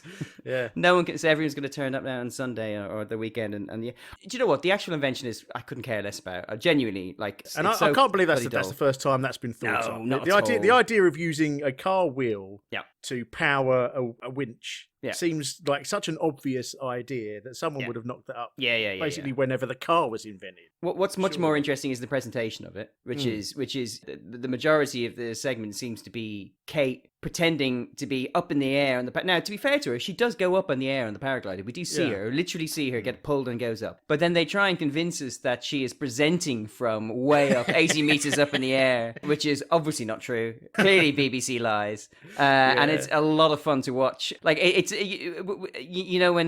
especially in older films where somebody's driving and they got the rear projection, so they don't actually know what's happening in the road, and they're wildly swinging their arms around the steering wheel to make it look like they're driving, when in reality people actually only move tiny bits. She is flailing, her arms are just yanking the kind of directional cords hither and yon, in a way that I would imagine would be reckless. And yet here she is, because obviously she's so self-conscious about lying that she has to be seen to be doing something to make it look like, to try and convince us. And they have these lovely little shots where there's a kind of a little family kind of resting against a fence, and they're kind of looking up and eating sunglasses, obviously looking at cake go by, and then we see a close-up of a woman, kind of big grinning face, whose head whips across the screen like Kate is jet powered. But the thing is, she's wearing giant sunglasses, so you can see in her sunglasses she's not looking at anything, Russ. There's nothing in the sky. And that was just a delight. And the one thing that I thought was really interesting was that, obviously it's faked, they're filming on the ground, but the full canopy of the paragliding parachute is open, and taut. And I do wonder how they did that. I do wonder if they was she pulled along slightly, just enough to kind of get it. I don't know whether that. I think those canopies are fairly rigid. Oh, I see. So I think Got there you. might be. I think there might be a way of getting them to open and remain in shape if you maybe pull them from opposite directions. Yeah, I get you. That makes sense then. And that would create the tension then in the cords connecting it to it. Yeah. Yeah. Because I think part of the reason why they're so manoeuvrable is because they're fairly rigid. Yeah. But yeah, no, I mean, I was just saying to you when we were watching it there, the angle of the camera and Kate sort of pretending is very reminiscent of any time Roger Moore parachutes in a James Bond film. It'd always have obviously the stunt man in the long shot doing the proper parachuting, and then it will just cut to a close-up from pretty much the same angle of Rod pretending to guide the parachute. It's very, very similar. Yeah. Little effect there. But also, I think one of the sort of breakout stars of this segment is the man operating the winch, the driver of the Granada. Yeah, man operating the winch. It must be an absolutely scorching day because he's decided to turn up. Presumably, he knows he's going to be on television. He does not care, Russ. He does not care. He's just shirtless in a pair of blue sports shorts, white socks, a pair of white Reeboks, and a gold chain. He's just... he's probably the most underdressed person we've ever seen on Tomorrow's World, isn't he? He's undressed, Russ. That's definitely his Granada, I reckon. Oh, 100%. Yeah. And actually, lovely, it's got Whitbread Hop Farm printed on the side of the back door as well, which I thought was great. He's a legend. I didn't even spot him first time round. I very rarely noticed, his type, Russ, the workers of the world. So, of course, your eye caught him immediately. And then it was only when I saw the second time, I was like, oh my God, he's amazing. No shits given at all. Zero. Yeah. Classic use of obvious music there, and that piece of music that they use, sort of very very early 90s kind of, is up and Away by The Beloved. I don't think I've ever heard it before, but sort of obviously suits the piece quite well. And Kate, for the second time, wearing an outfit where the sleeves don't match the body. She's kind of wearing one of Francis Rossi's cast-off waistcoats. Yeah. What do some people say? Westkit? I don't know. I'm sure there's a reason, but it does sound vaguely affected, doesn't it? Whitbread Hop. Do you know it hasn't been called Whitbread Hop Farm since 1997? No, I didn't know that. Was it just the Pembury Hop Farm there or something like that? It's literally just called the Hop Farm. Oh, which is quite a bold sort of thing, as if it's the only hop farm there is. To be fair, it's the only one I would think of. Yeah, it's true. But it is the world's largest collection of oast houses. So each individual, obviously the oast house has that pointy cone bit on the top and the white bit on top of it. Each one of those is called a kiln. And Whitbread Hop Farm has 28 kilns, which makes it the world's largest. But yeah, no, it was sold off in 1997. That's why it stopped being called the Whitbread Hop Farm. Muhammad Al Fayed tried to buy it to store his Shire horses at. He failed. So then some other people bought it. Well, 1997 was a bit of a busy year for him, wasn't it? Yeah. It's over 450 years old. It was built for Whitbread. And in the 1780s, Whitbread was the biggest brewery in the world, which I thought quite impressive. But these days, Whitbread does not make a single drop of beer. It doesn't brew anything. It sold the brewery part, like the name, to InBev, the big brewery company. Yep. And the actual Whitbread company itself is just like a former shadow of itself. It just runs Premier Inn and like a few different chain pubs. Really? Like I think Beefeater and Brewers Fair and all crap like that. Yep. So it's quite disappointing, really. I thought that was a bit sad that that is disappointing. Yeah, that's a shame. Yeah. You can get yourself a wheel-powered winch if you want. The main brand that you can buy is called the Bush Winch, manufactured in Australia, but they don't use it for paragliding. They use it for getting yourself out of sticky situations. So say you were obviously driving through the outback and your car got stuck, you can just literally get this out of the boot, attach it to the wheel of your car, and then just tie it round the nearest they don't have trees in the outback, do they? Nearest rock, I guess. Yeah, I was gonna say rock. Your nearest Uluru. Yeah, the nearest Uluru. Yeah. And then just razz the engine, and you'll basically pull your car out. But won't you pull the car off the winch bit though? No. So how do you keep the winch turning if it's attached to the wheel? Like is it the same? Oh, I don't want to get lost in the weeds. Don't worry about it. So it's wheeling. So it'll be reeling the rope in. Yeah. as the wheel turns, and because the rope's reeling in, it drags your car out of whatever situation, because the rope's getting shorter and it drags your car. So how's the motor attached to the wheel then? Because in this one they just basically back the car onto this thing. So on you the attach ground. so the reel is attached to the wheel. You bolt it. So you bolt to your it wheel. onto the wheel. Got you. Right. That was the bit. 'Cause Yes. like the one we see here, literally the car is just backed onto it. Like I it's, see what you mean. Yes, like yeah, it's yeah, you know, like a parking boot or whatever they call them in the States. So my you know, then I just imagine the car just getting pulled off and you being and then you being slightly frustrated that you've moved some total of a foot and you have to do the whole thing. You know. Okay. Now I understand. So you bolt it on. Very good. Okay. Yeah. But if you're a paraglider, then there's proper paragliding winches that you can get. I'm which, sure. Don't attach to your wheel of your car. They actually got their own. They've got their own motors in them. You just put them on your bumper like a regular winch. Yeah. That'll cost you about $9,000 if you want to buy one from Miami Paragliding. Wow. Well, they are the primo standard shop, aren't they? You know. Oh, absolutely. Yeah. Well, they were the first Google result, that's for sure. I got confused when I was trying to work out the history of paragliding. I didn't realise that paragliding, parasailing were two different things, and then it's quite difficult to work out which one's which. But then I've eventually worked out it's to do with the shape of the parachute. So okay. If it's a rectangular parachute, then that's paragliding. Right. If the parachute looks more like if it's more round and more sort of your classic standard classic parachute, yeah, then that's parasailing. That's parasailing because you can't really control it. You're just kind of drifting. Yeah. You're just being dragged behind either a boat or a vehicle. Yeah. But the first paraglider, even more confusingly, the first paraglider was developed for our old friends at NASA. So there's a man called Francis Rogallo. He wanted to try and work out a way of allowing the astronauts to guide when their capsules come back to Earth. Yes. He wanted to develop a way that they could actually guide it to land it rather than just let it just splashing down into the ocean like it never does. So the thing he invented, he called the paraglider, but that was actually a pointy triangular wing thing. Ooh, yeah. So that is actually what the hang glider came from.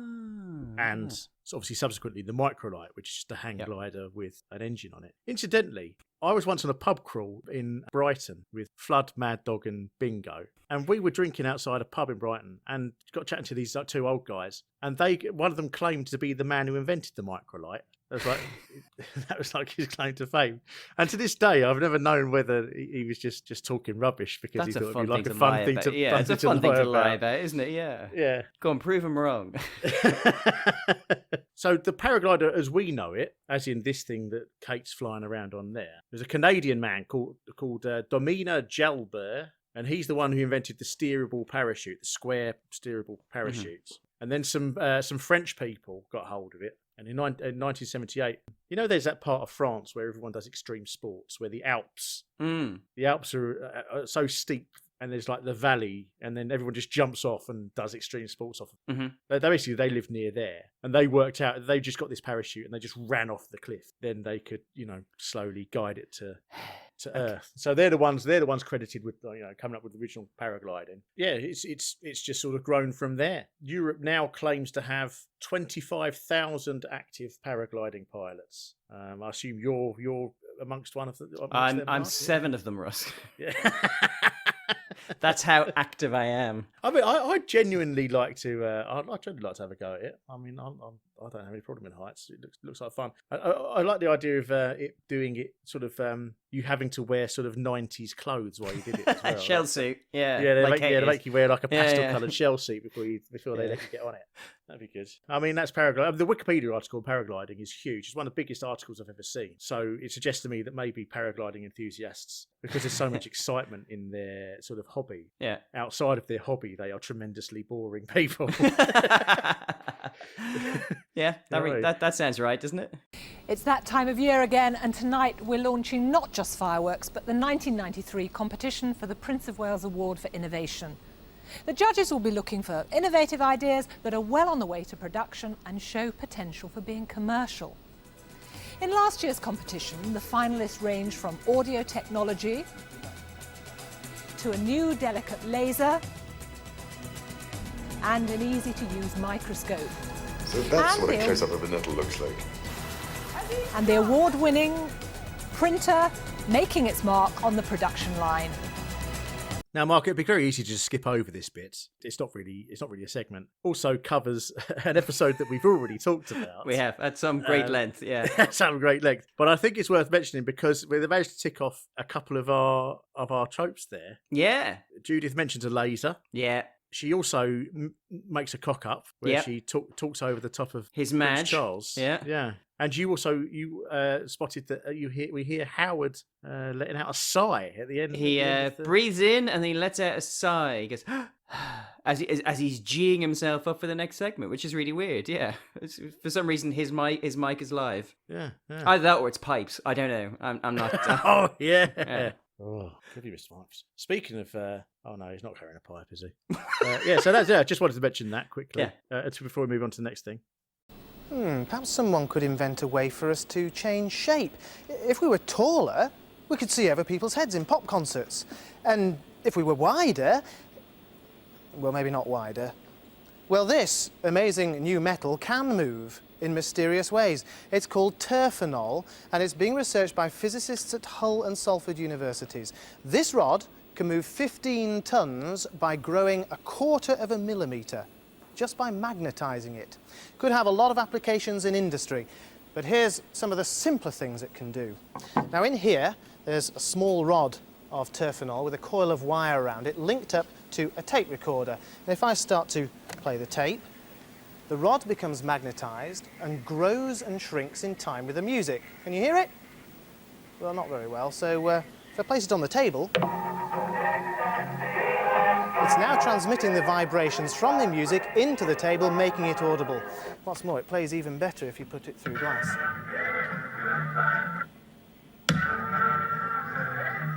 Good, isn't it? Each piece of terphenol is grown from a single crystal, but its atoms are an unusual shape because they're oval. And if you squeeze the crystals gently in a magnetic field, the atoms all swivel round and line up down the length of the rod, making it stretch. Vary the field and the terphenol shrinks or grows. Well, even though the atoms are tiny, when they move, they pack a powerful punch. In this capsule, there's a larger piece of terphenol. Again, we'll make it vibrate in time to the music. And this will still work even with a fairly hefty weight on top. Now, what isn't a good idea is if you try this with your own speaker cones at home. You'll flatten them. Now, Mark, we know for a fact that the mighty Howard Stableford is an occasional listener to our podcast. And I feel like we should, if you are listening, Howard, I feel like we should say to you, mate, there's no need to fat shame yourself like this. You're a fine figure of a man, Howard, and there's absolutely no need to make not one but two self-deprecating fat jokes in the space of one segment. It's a bit heartbreaking, isn't it? It's a bit of a cry for help, and I didn't like it. I found it upsetting. And it's either Howard has written that into the script himself, or somebody else has written it in and forced him to read it out. And I don't like either of those two possibilities. So at the beginning there he says, and if we were wider, well, maybe not wider, as he's getting the very same treatment we saw Rod and Willard get in the episode from the future, all that way back in 1979. Yep. The special effects are slightly better, but still very similar. Very similar. Yeah. But there's a nice sort of like springy effect when he moves between. That's true. And then later on when he's demonstrating the strength of this giant magnet speaker thing, he says this will work. This will still work even with a fairly hefty weight on. And then he looks around for a fairly hefty weight and realizes it's going to have to be him. And he climbs up on top of it. This is the saddest bit of the show. It's difficult to rewatch for us. I don't think Howard succumbed to anorexia later on in life, or bulimia. I don't think thankfully. So, no. I think he's just joshing around, but I hope so. Yeah, it's funny because it was two jokes. It just felt like It felt a bit more serious than if it was just one. I don't know. It's like, this is another example. This is the third example of a segment in the show that is doing a huge amount of work to make something quite boring quite interesting. Absolutely, yeah. I mean, because the raw materials of it is he's basically got a stick of metal. Yeah, that's it. Yeah. How can we explain why this stick of metal is interesting, which it isn't? It's interesting. Yeah, let's throw a few different things at it. First of all, this must be the largest magnet we've ever seen. It's huge. What would you say it is? 10 foot. Maybe bigger, and it's probably like Who Framed Roger Rabbit style. It's brilliant, and it's real. It's attached red to the ceiling. Magnet. Yeah. That's an interesting manoeuvre there, where they've created a prop, but then created the prop is its only purpose is to interact with some computer-generated. I really liked this though. Animation. Yeah, I really so liked it. Mixed medium sort of thing. Yeah, it was good. And actually so we see it's a kind of a wide shot from on high, the top of a crane, and it's looking kind of down at Howard on the floor, and there's this giant magnet, this kind of giant comedic magnet next to him, which lowers as he talks about, putting because the thing about terphenol is that the atoms are oval shaped. If you put them in a magnetic field, the ovals shift to the side basically, so the physical size of the object decreases appropriately depending in which direction the atoms are. Great. So you see this magnet come down, and they've superimposed little CGI imagery of 3 little ovals that look like kind of vitamin capsules. And then they shift, and then it squashes. What I liked was the mixed media thing, which I thought was really fun. But the other thing I liked was that the CGI graphic casts a shadow, and it's from roughly the same light source that Howard's own shadow was cast on, which I just thought was a really lovely touch. Just a really nice little. There's no reason to do that. I mean, there's no reason to do any of this, but there's no reason to do that specifically, and I just really enjoyed it. It's like they were working overtime to make it look real, even though it's not, and that was nice. Yeah, a lot of effort gone in, and I appreciated it, and I know you did too, actually. Yeah, the other thing that I really enjoyed that came away from this, obviously when I first watched this, was not expecting, because obviously you don't really know where he's going with this, and then he says, "Oh, it can work as a speaker, but you can't hear it, can you?" No. And then he puts it on the table, and instantly, the Beach Boys' "Good Vibrations" is playing, which I think is an excellent use of appropriate music. That's a lovely bit of business, isn't it? Isn't it? Yeah. Perfect. Nailed it. Because I remember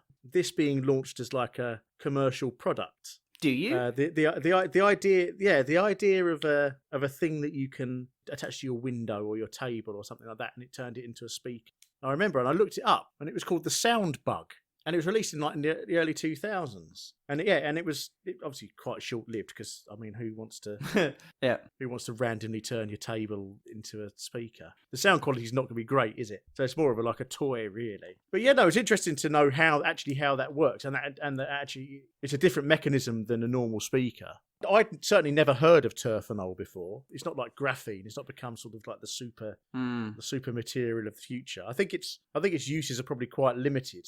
Yeah, it's not one of these things that's been touted as being able to fix absolutely everything. No, it's really good at vibrating. Controlled vibrations. And he shows us an example later on, which is but the best thing in the world. There's no indication as to what the practical usage of terphenol is really. Like you can guess, but there's not really and by that I mean, it's at no point does he go we've never been able to do this before, but thanks to terphenol now we can. It's no, it's probably just slightly better at whatever you use. I don't know. It was a fun segment for something that I don't think necessarily didn't wow me. Yeah, it doesn't feel like a super material. He did mention helicopter vibrations at one point. I noticed. He did, but for the second week in a row we've had that. Unconvinced.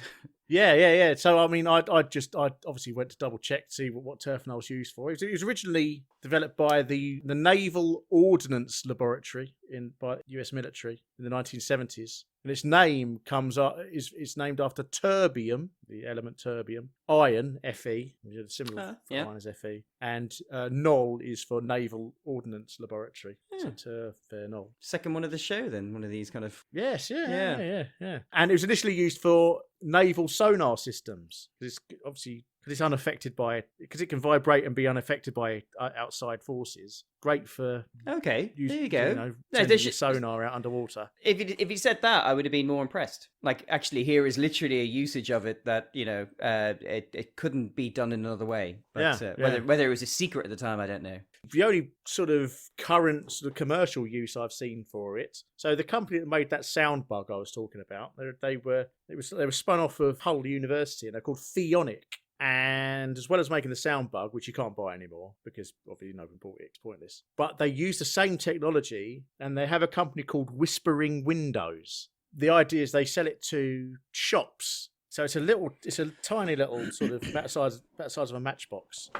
And you attach it to your shop window, and then so when you've got like a display in your shop window, when you've got this attached to it, you can make your shop window make noise to the customers as they're looking in it. So you can play music or have voices or whatever like that. So they reckon that when you've got one of these attached to your the window of your shop, it increased the number of people coming in to buy stuff by about 40%. So yeah, so that's what they use it for. That's the one commercial use I found for it these days. But I don't think I've ever noticed. I mean, they had like videos of them using it on Oxford Street and stuff like that. I can't remember ever seeing a shop window that talks to me or plays me. But I don't recall. I mean, I don't really go shopping all that. It's been years since I went into town to see the lights and displays and stuff like that. Yeah. So you don't go shopping. You don't leave your house if you can get away. This idea that you're going to go paragliding at the weekend is utter tosh. Yeah. Actually, just one thing I wanted a quick observation I noticed. Howard is wearing a poppy because obviously we're like a week before Armistice Day. Oh, yeah. And he's the only person on the show. And it just fascinated me because 30 years ago? It's like these days, obviously, the BBC would be burnt to the ground if anyone had forgotten to wear a poppy. And Howard's the only one doing it. So that's like, simpler times. I mean, they would have had to have put like a poppy on the combine harvester. Of course, absolutely. Yeah, everything. Each blade of elephant grass would have to have its poppy. Yeah. Oh, how we've grown up as a nation. Right, next.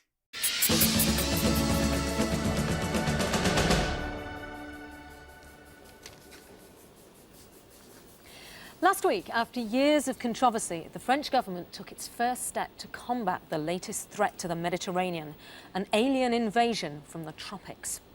3 years ago, researchers from Nice University spotted a foreign seaweed, normally found only in tropical waters. It was spreading so fast, it was taking over the native Mediterranean seagrass. They sounded the alarm. But the French authorities wouldn't accept that a tropical weed could threaten the whole ecosystem. But the research continued, and by this summer the evidence was overwhelming. The weed had spread from Monaco along the French coast and was now turning up in Italy and in Spain. And to make matters worse, tests revealed that it's toxic. Many marine organisms won't eat it or breed on it. Confronted with this, the French government has finally recognised the need for action. But even with international effort, the researchers fear it may now be too late to get rid of the weed altogether, and with it, the threat of life to the Mediterranean. Now, over the course of recording this podcast, Mark, I think we've obviously, part of the fun is that we've identified a number of recurring themes. Some of them more unexpected than others, I think. But I think the absolute top one, in terms of unexpectedness, is the recurring theme of aquatic weeds. Yeah. Invasive aquatic weeds. Aquatic weeds. Yeah. This is the third one, isn't it? I did not know it was such a sort of a touchstone. No, and we've only, obviously there are 1,409 episodes or whatever. We've only this is only the 23rd one we've discussed, and in 3 of the 23 of the 23 we've discussed, there's been an invasive aquatic weed. What are the chances of that? Yeah, obviously Kate's back in the uncomfortable chair of news again, which she has to walk to this time, as if she's been caught backstage, sort of unawares. But at no point, and I've now watched this segment 3 or 4 times. At no point does she name the weed. Oh, I hadn't even spotted that. Yeah, the subject of the segment never gets mentioned by name once. It is just a mysterious tropical weed. As if, I don't know, as if that isn't in any way important. It's such a strange decision, isn't it? The thing that amused me was that I am convinced that Tomorrow's World only learned about this issue this week, right? They did, because I found the new scientist article that they based it on. Yeah. And everyone at home has only learned about it within the second of Kate opening her mouth. And yet she delivers it in a way it's like, how dare the French not handle this thing that we've only just learned about. It's so judgmental. It's incredible. Yeah absolutely. So such a weird way. And again, my issue with the uncomfortable chair of news is that the first item I think is undeserved by the uncomfortable chair of news. Like, that is really serious, and yet it feels throwaway. And this item is completely undeserved of any segment. Amazing. So I'm not quite sure what the uncomfortable chair of news really truly represents, except filler. A couple of articles they read this week said, "Oh, that'll fill up 2 minutes of the show." Can this subject be entirely portrayed using stock footage? Yes. Yeah.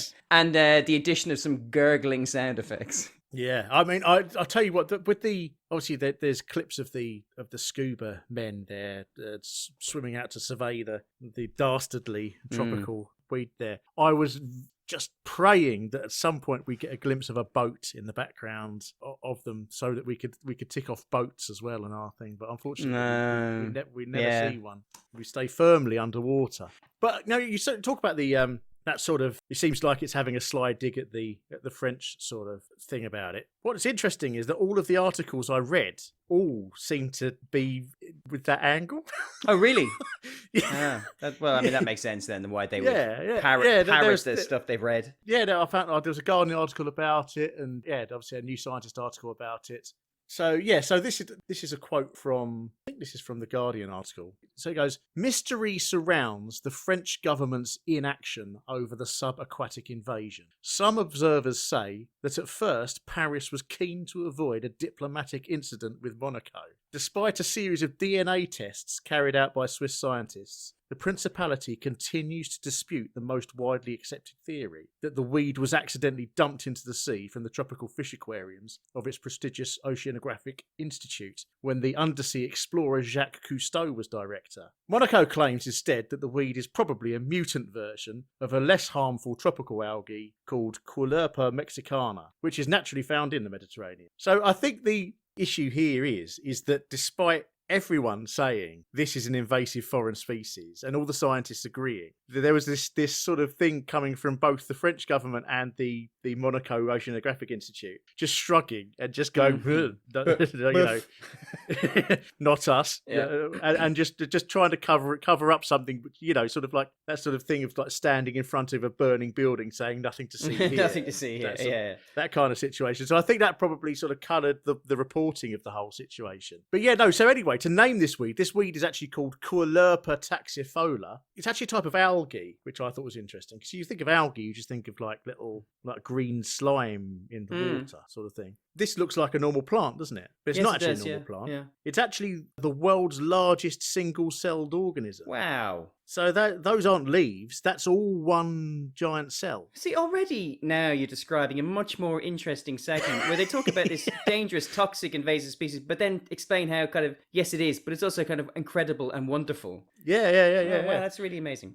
It's on the list of the world's 100 worst invasive species. Oh, brilliant. Compiled by the Invasive Species Specialist Group, and it's able to thrive in heavily polluted waters. Which the thing I read said possibly contributing to its spread in the Mediterranean. I was going to say, lucky for it then. Yeah, little dig at the Mediterranean there, I thought. But so basically by 1999, it just kept spreading. By 1999, the scientists just said, well, that's it. We can't do anything about it. We just have to, like it or lump it, really. It's just too successful. But they've done studies since, and they found that actually the native wildlife aren't especially bothered by it too much. They can kind of, begrudgingly rub along with it. It's not like it's absolutely destroyed the local habitat or anything. It's just, it's just a bit of a pest. The only other thing was that they found a patch of it off the coast of San Diego in the year 2000. And I thought this was a very typically American response. They just pumped the sea full of chlorine until it was dead. Yep. Literally just murdered everything in the area, like full collateral damage. That sounds about right, isn't it? But that's a pure American approach, isn't it? So that's it, really. Next segment. Yes, please.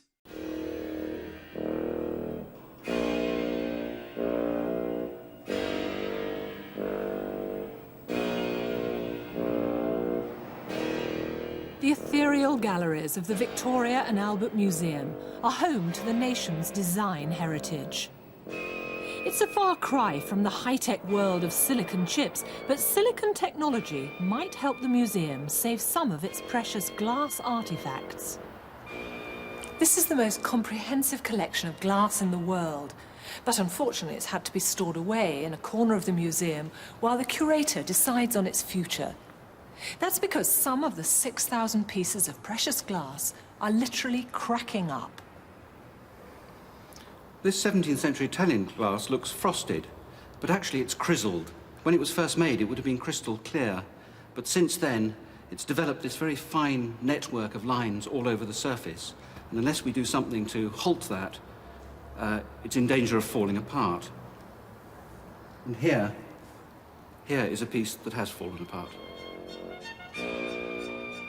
This self-destruction may be the result of the Venetians' desire for beauty and clarity. To reduce the risk of unwanted discolouring, they purified their ingredients so thoroughly that they may also have got rid of the elements which keep the glass stable and protect it from the environment. Over the centuries, the glass seems to be changing its chemical composition, causing crizzling.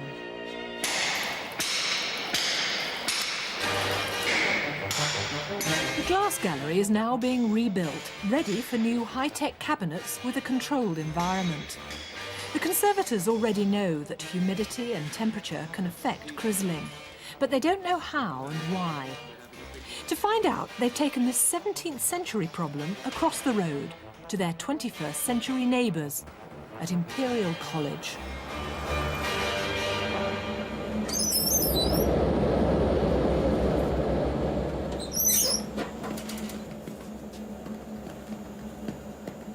To understand what's happening to the glass, the scientists are recreating Venetian glass using the same pure ingredients, although a modern furnace does give it a green tint as it cools. The glass is then sealed into a humid vessel and placed in an oven where the hot and humid environment rapidly ages it. The glass travels through time, 3 centuries of damage in a single day. Glass fragments, both before and after aging, are examined in this machine. The scientists normally use it to check the different elements in their silicon chips, but it can do the same job on their fake Venetian glass. The fragments are placed in a vacuum chamber where a high-energy beam is fired at the glass, drilling into it. As individual atoms are knocked out, they can be identified one by one. By testing glass before and after aging, they'll be able to see precisely how the concentrations of different elements change over time. This is the profile for freshly made glass, and what struck the scientists was this particularly low level of calcium. Calcium's needed to stabilise glass. So, after 300 years of aging, the instability caused by these low calcium levels affects other elements, like sodium. Now, deep inside the glass, there's plenty of sodium, but the levels drop away towards the surface. Over the centuries, billions of sodium atoms literally drifted out of the surface, leaving cracks behind them. It seems that in their search for pure ingredients, the Venetians got the recipe wrong. So while watching this, I was strangely transported back to our very first episode because... Yes, I was wondering why the word crizzling was so familiar to me. There was even at one point I was saying, crizzling, what does that remind me of? Of course. Yeah. Yes, in our very first episode, we were introduced to Sue Ingall's deep grizzling machine. Oh, wow, yeah. Well, and now, suddenly, here, we witness a deep crizzling machine. Yeah. Wow. Well done, Russ. That's a great pull. I mean, once again, they're coming thick and fast this episode. Something I'd never heard of. Crizzling. It's almost like an onomatopoeic kind of It's word, a brilliant word. I love it. Yeah. Delighted to hear it. Those idiot Venetians when they were making glass objects back in the 16th century or whatever it was, stupid. Didn't take into account the subatomic level of their glass making, and that it wouldn't possibly last in museums until the 1990s. Yeah. Shame on them, I say. Oh, look, I'm doing that Italian thing where you rub one finger over the other. Yeah, Varfanculo, as they like to say. This is another one of those things where it's something that's happening, torn straight from the headlines. That obviously the Victoria and Albert Museum's building a new wing or whatever, or exhibition thing for their glass, and they've decided to try and solve this problem, which I didn't even know existed, of essentially their artifacts self-destructing before their very eyes. Absolutely. Which is a little bit tragic, really, isn't it? Russ, it's the one thing they didn't want to happen. I wonder if do you think? Obviously, it's a great British tradition, isn't it? If you're in a pub and the barman, drops a glass, or whatever, the whole pub erupts with a way. I wonder whether you're in the Victoria and Albert Museum, you're just looking in one of the cases, and suddenly. I have to say, I doubt it. I don't think it'd be quite as. Do you think they even do it in the pub? Or do you think cheering in a pub to the sound of shattering glass is just too close to the tragedy of daily life that they just can't celebrate it like everyone else?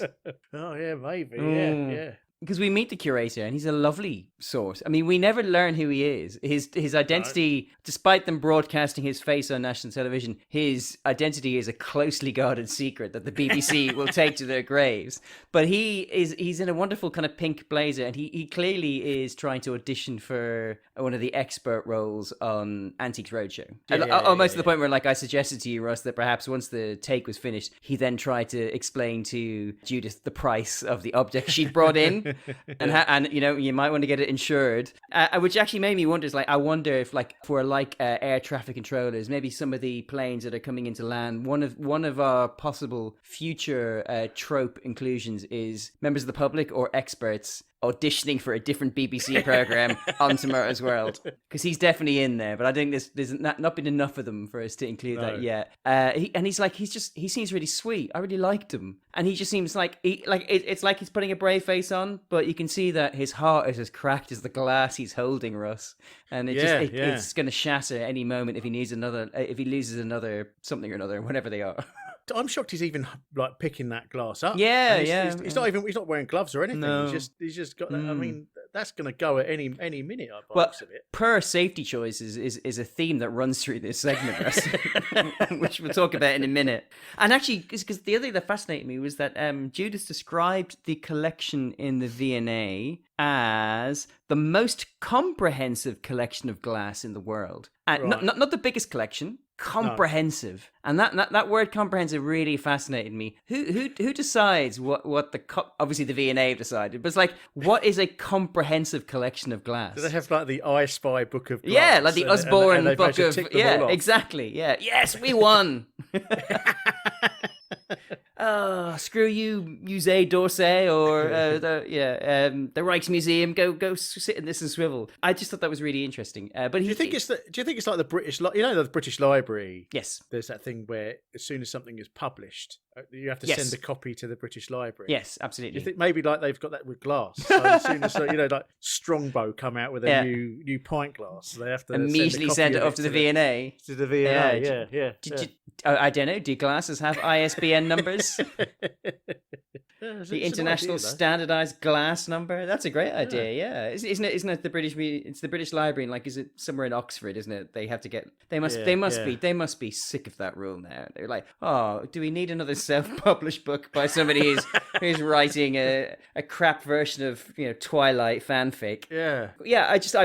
I personally was really intrigued by the suggestion it was the most comprehensive collection of the work. Because I just think that feels like a very self-aggrandizing statement that they have themselves picked. Like somebody has more glass, but it's nowhere near as comprehensive.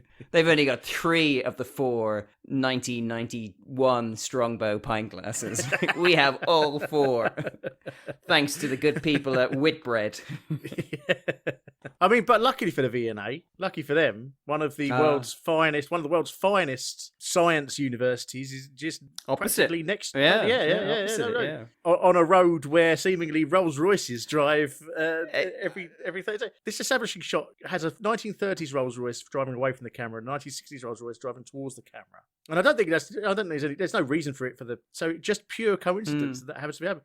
Did that many Rolls Royces just chug around that area of London all the time? Well, I live in East London, Russ, and as far as I'm concerned, West London is a foreign country. So yeah, 100%, I believe it. I didn't even spot that. It was only when you pointed it out that I thought. And it's an amazing moment, isn't it? It's like, and absolutely smacks of Knightsbridge and stuff like that. Yeah, no, I'm 100. To be honest, it's probably just like the milkman just dropping off pint.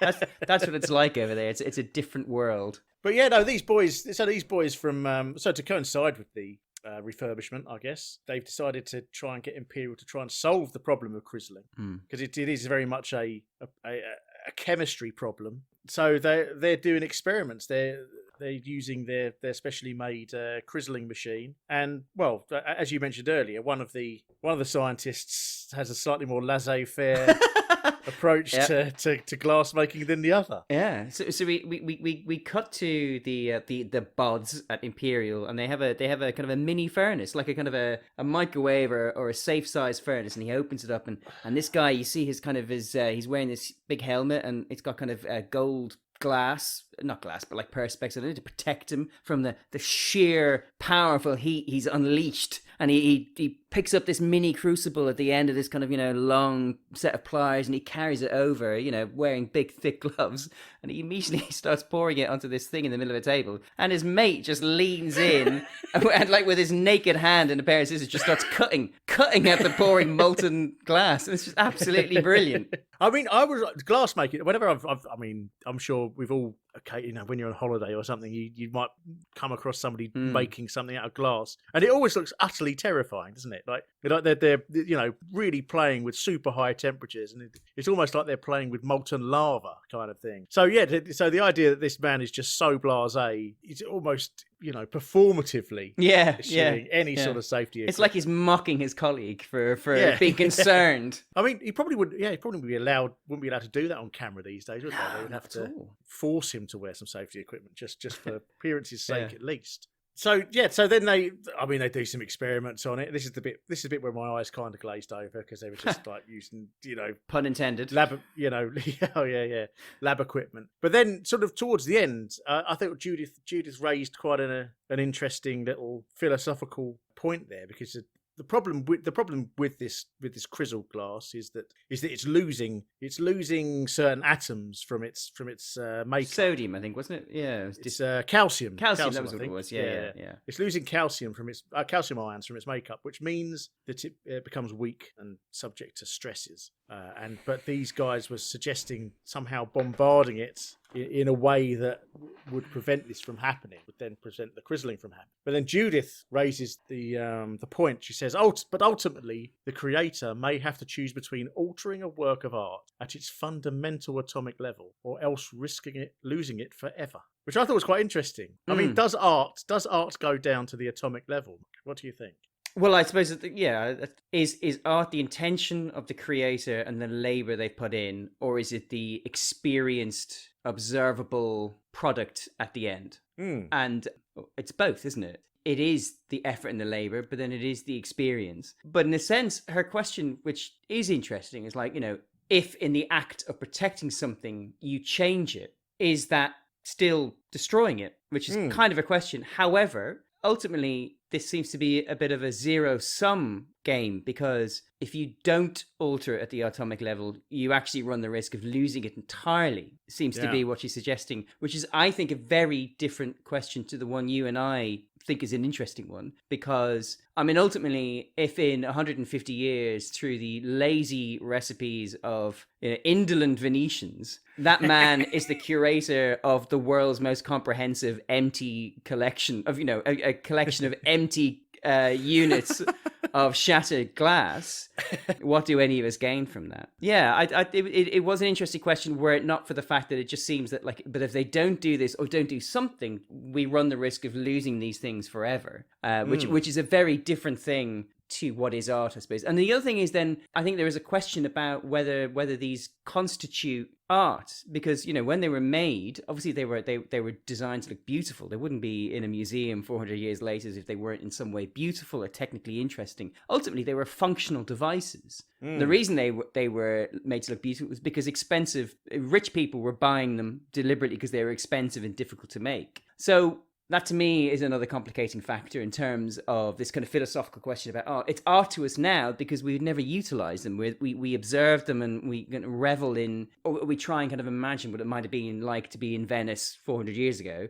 It's not a functional device anymore. So in a sense, like, I suppose my question is almost a different one, which is like, what is the soul of the object? Is the soul of the object a desire to be used and utilized? You know, was that what the labor and the intention was, to create this wine glass, for example, which is the one he picks? And if you don't utilize it anymore, is it already no longer what it was? And so therefore you're kind of chasing a lost cause? Or by protecting it, you know, even if it is without a soul because it'll never be used again, though I have, let's be honest, Russ, I think, you know, I've just decided now, we both have a sneaky suspicion they're down there every night drinking from those glasses, aren't they?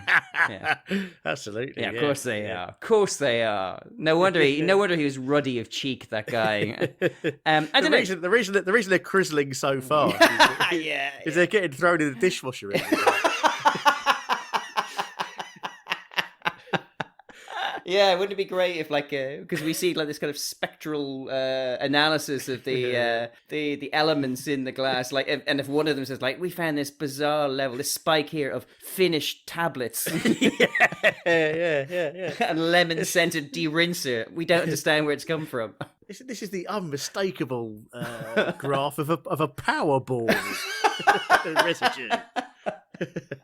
I don't know. I thought that was interesting. I mean, it's obviously not the point you're supposed to take away from the piece, but yeah, I do wonder. I'd be fascinated to know if they ever utilize this, because the other thing that dawned on me, like, ignoring the word comprehensive, I assume this is one of the world's largest collections of glassware, regardless of whether it's comprehensive or not. And if they start doing each one individually, which is, I assume, how you have to do it in this de-crizzling machine, it would take centuries, surely, to finish de-crizzling them all. Yeah, I'd be fascinated to know, can you tell us then what happened next? I mean, what choices did they make on this? Well, crizzling. Yeah. Crizzling comes under the umbrella term glass disease. Oh, wow. Which is a term that I didn't know it was. There's different stages to glass disease. The first stage is weeping. So weeping is when the glass. So as you were saying, this idea that the calcium and all that is leaking out of it. The first stage is weeping. So it leaks out of the glass and gets replaced by. So you've got humidity in the air. So the hydrogen that's in the water and the air leaks into the glass and replaces the metal and pushes the metal out. So you end up with like a soapy surface to the glass, and that's when you know it's in trouble. And because the hydrogen in there isn't as good at holding the glass together as the metal was, that's when the cracks start to form, and that's when you get to your crizzling stage. And the crizzling is all the microscopic cracks. And then, obviously, that gets worse, and then you get cracking, and then you get complete self-destruction. Oh, no, sorry, there's one other stage. Just before cracking, there's spooling, as in, you remember I mentioned spool from the bulletproof glass? Oh, episode? yes. Yeah, so yeah, second mention of spool. Yeah, spooling stage. But it's totally irreversible. So once it happens, you can't go back. So obviously the idea is to try and prevent it. Because it's the hydrogen atoms that's causing it, a way of doing it would be to keep it in a vacuum. But that's not very, practical, considering you've got the world's most comprehensive selection of glass. You can't just, you could go and store it in outer space maybe, but that's, probably outside the V&A's budget. So the only other way to do it is like really control the humidity and to try and keep the glass as dry as possible. But with this project, what they were trying to do is find a way of like treating the glass. It was a 7-year project. I found an article from when the project ended. I think it ended in 1998, so maybe it was like a 6 or 7 year project. There was a man called Simon Hogg who led it, which could well have been the man with no safety gear that we saw. Yeah. But he decided that what you should do, there's a thing called Silase, which is like a silicon-based product, and he said if you just coated all the glasses in that rejects hydrogen, so it stops the process of the hydrogen getting in and causing the damage. but they haven't done it. So okay. So I think it seems to be the case that there seems to be a consensus among curators that this is glass. This is how glass behaves. If that's what happens to it, then so be it. Yeah. So they've fallen on the side that we shouldn't interfere with natural processes. We'll try and mitigate it as much as possible. So we'll control the humidity, keep them in absolute tip-top condition. But actually applying anything or changing it in any way is too far beyond our remit. So despite this man's project, they've not actually adopted any of this technology at all. What would be good is if you were standing next to the next to the cabinet and then just pretended to use your psychic powers. Ooh. And went like that, and then the glass just went and crizzled to smithereens in front of you. They'd love that, wouldn't they? They'd be you'd be so cool. That's one for Darren Brown to do. Right. Well, Mark, after all that excitement of exploding glass, should we go towards our thrilling? Let's bring this home. Peroration of the episode. Oh, look at you throwing around these words like you know what they mean. Brilliant. Well, you can hear things are warming up here at Queen's Park Rangers football ground. We're just minutes away from a fantastic fireworks display. But it's just one of the hundreds that will be taking place throughout the country this week. We spend over £40 million every year on fireworks, anything from 3,000 to 18,000 on a single display. So it's a big business. But how do the organisers of something like the sort of display they're planning here know what they're going to get for their money? I mean, I don't know the difference between what's this? Is a chrysanthemum bomb blast, and this is a chirping oriole. It means nothing to me. So the fireworks company who are organising this display have come up with an idea where they can show the organisers what they can expect before their money goes up in smoke. Hit the programme, Kate. They've had graphics specially designed so that the display can be simulated on the computer. Now, I've got some fireworks programmed in here on the left, and in fact that one, the top left-hand corner, is a very chrysanthemum that Carmen was talking about. So let's see what it looks like. I can plot in the firing angle and the point of explosion. Okay, fire.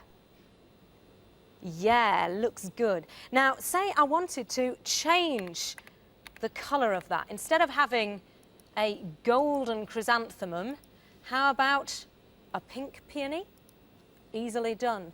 And by playing around with these timer buttons, I can actually set up a full display with, whoops, missed it there, let's try again. Full display with split-second timing. Let's have a look how we're getting on. Watch that. Actually, they're going to add real sound effects next. Anyway, enough of my efforts. I've got here a special shortened sneak preview of what we're about to see live over at QPR. Now, those Catherine wheels actually spew out random colours, so they might not be exactly the same as what we're seeing here. And then we'll go on to a whole variety, fountains, waterfalls, the lot. But I think it's now time to go over for the real event. Carmen.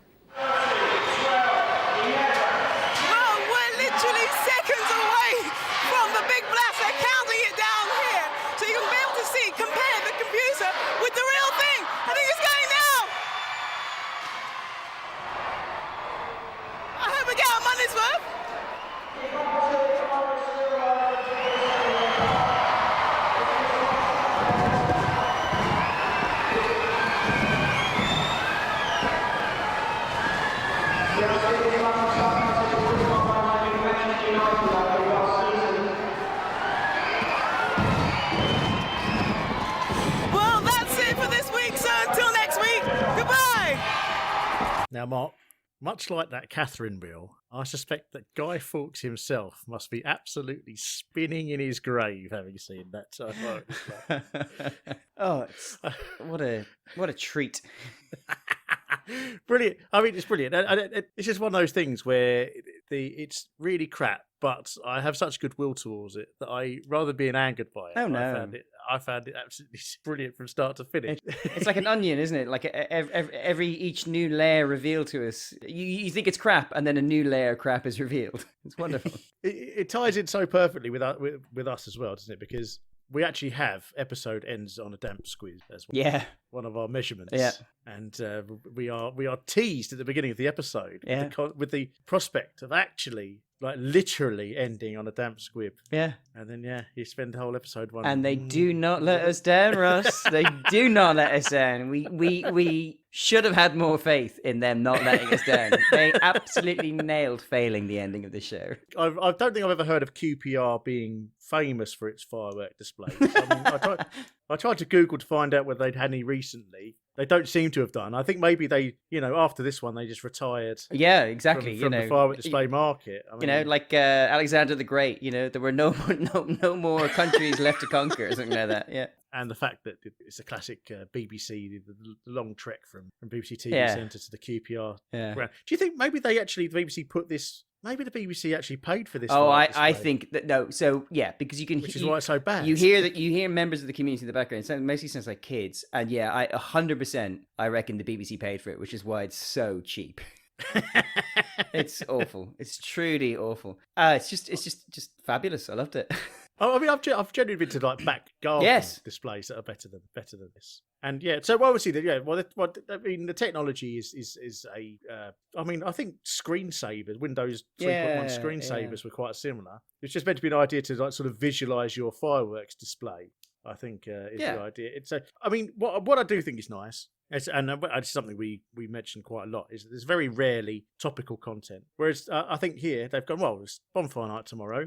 Let's just track down a firework invention and give people some fireworks to look at the end of the show. It was the show. It was an ending for a show that was looking for an excuse to exist, and they found it. Which is this program that displays firework displays without having to do the firework display. And your feeling was that like, well, why would you need that if you didn't display? And my feeling was like, well, actually, it's probably just to show the client. Oh, this is what your money will get you. Fine. It looks like original MS Paint or something like that. Like, it's very, very underwhelming. But the thing is, Kate's in the studio and she's showing off, huge kind of, what do you call them, chrysanthemum rockets, basically, which, go high in the sky and explode in whatever colour you want, which is really exciting. The idea, ooh. And then immediately, when she then says, and this is what we're going to get, and it's awful. It's like, and, so to be fair to them, they're already doing a really good job of managing your expectations, and yet even that good job fails to manage your expectations about how bad it's going to look. It's incredible.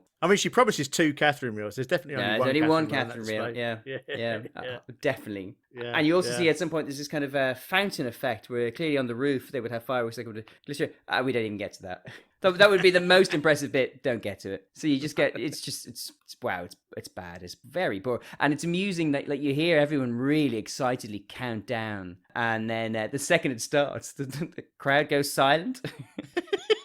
And not kind of like, ooh, it's more like, oh. And actually, the other thing we should talk about, the other thing that is absolutely right up our alley, that had us, high-fiving a million angels, as Liz Lemon would say, was the fact that this is the mother of all presenters having to speak loudly over loud sounds. Carmen you cannot hear a word she says, because for whatever reason, whatever badly produced reason, it's like the moment she starts broadcasting live to the studio is the exact moment QPR start using their full tannoy system to loudly proclaim, doesn't matter what, everything. Loudly, like they're reading passages in the Bible. It doesn't matter what they're doing. The fact that they timed it exactly when she goes live to the studio is perfect. And you can barely hear her. Yeah. That's the thing, because it's fair enough. You should get drowned out by fireworks. Yeah. You might expect that to happen. But that tannoy is just absolutely impenetrable. You can't hear what the tannoy is saying. At one point, it's just rah, rah, rah. At one point, I deciphered him talking about last season's fixture against Man United. I heard him say that, which has nothing to do with fireworks or Tomorrow's World or I don't know. It's amazing. That was it. But at that point, Carmen had stopped speaking. But all you hear is it's so loud. It's perfect. Could they not have had a word with him and said, like, just for this 5-minute period, don't announce it? Russ, you'd think. And yet they didn't.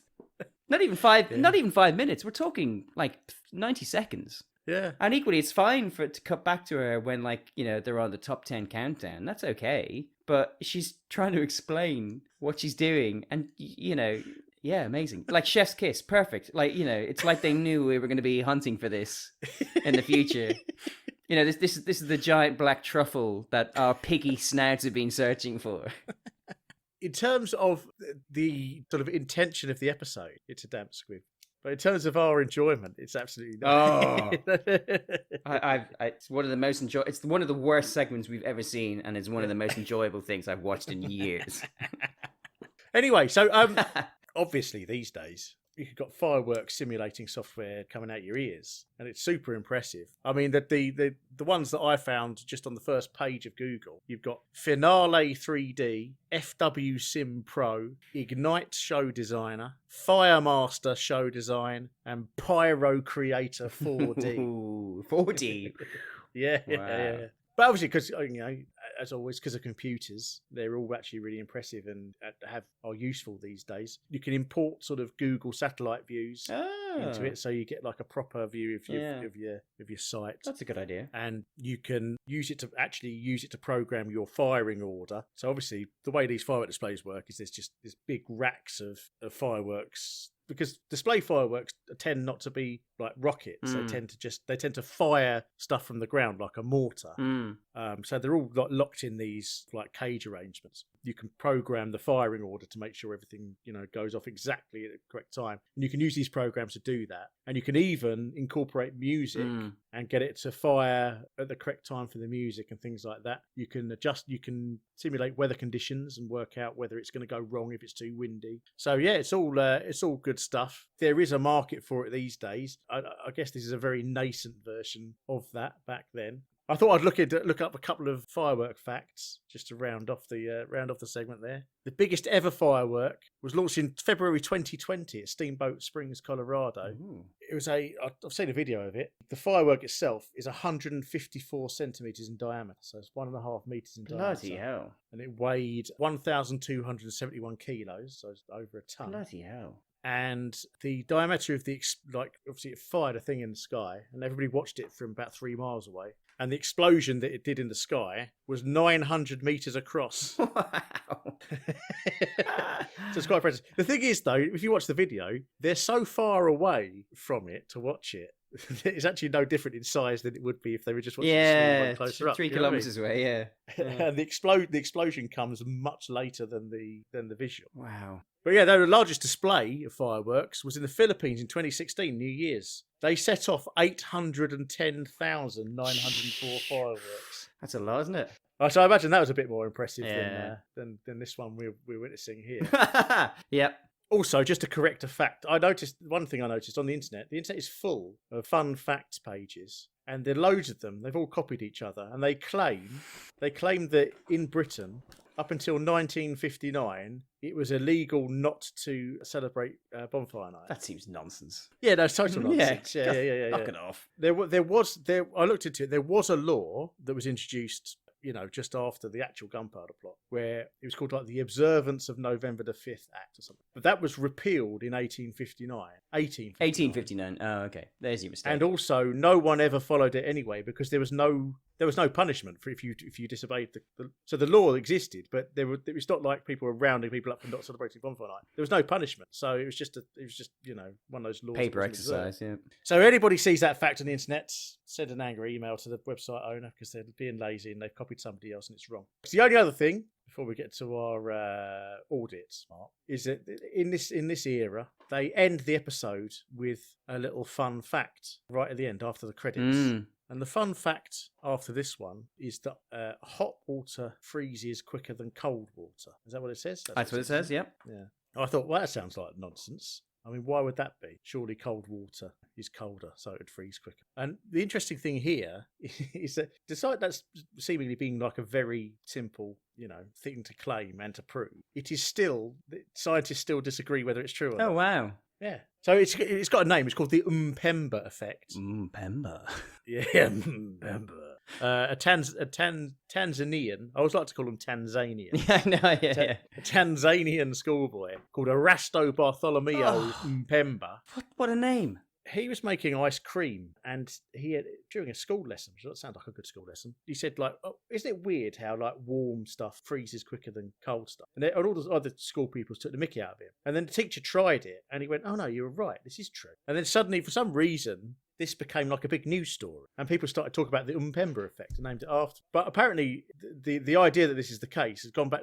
Aristotle had pointed this out as being a fact. So obviously, but since then, I've looked at it, and the internet is half scientists saying that this is an effect and it actually happens, and then coming up with their sort of theories as to why it happens. Some of them say it's to do with like the hot water evaporating quicker, so reducing the volume. And there's other people saying that it's because it gets rid of the carbon dioxide out of the water, which makes it freeze quicker.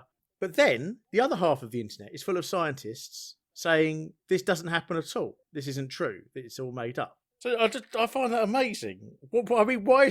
I mean, considering all the things that scientists have done, why have they not just cracked? It's an experiment that anybody can do in their own home. So I don't. Oh yeah, just film it. Yeah. I mean, I saw somebody claim that the reason is because it's an ill-defined experiment.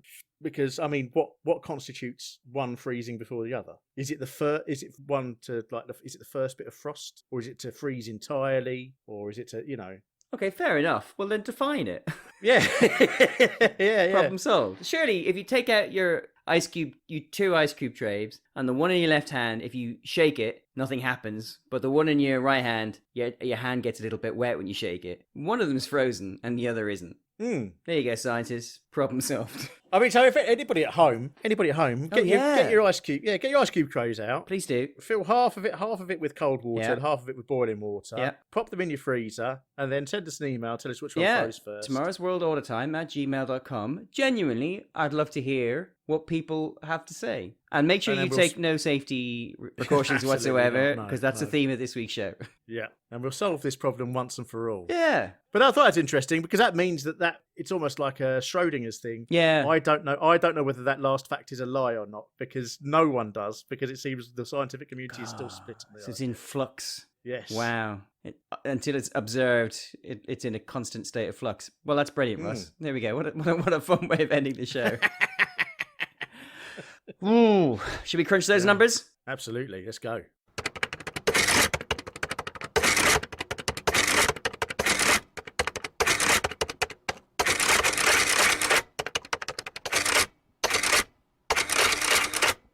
Right, we'll start with the year in context. Tell us about the cinema box office, November 1992. Top 15. Ooh, okay.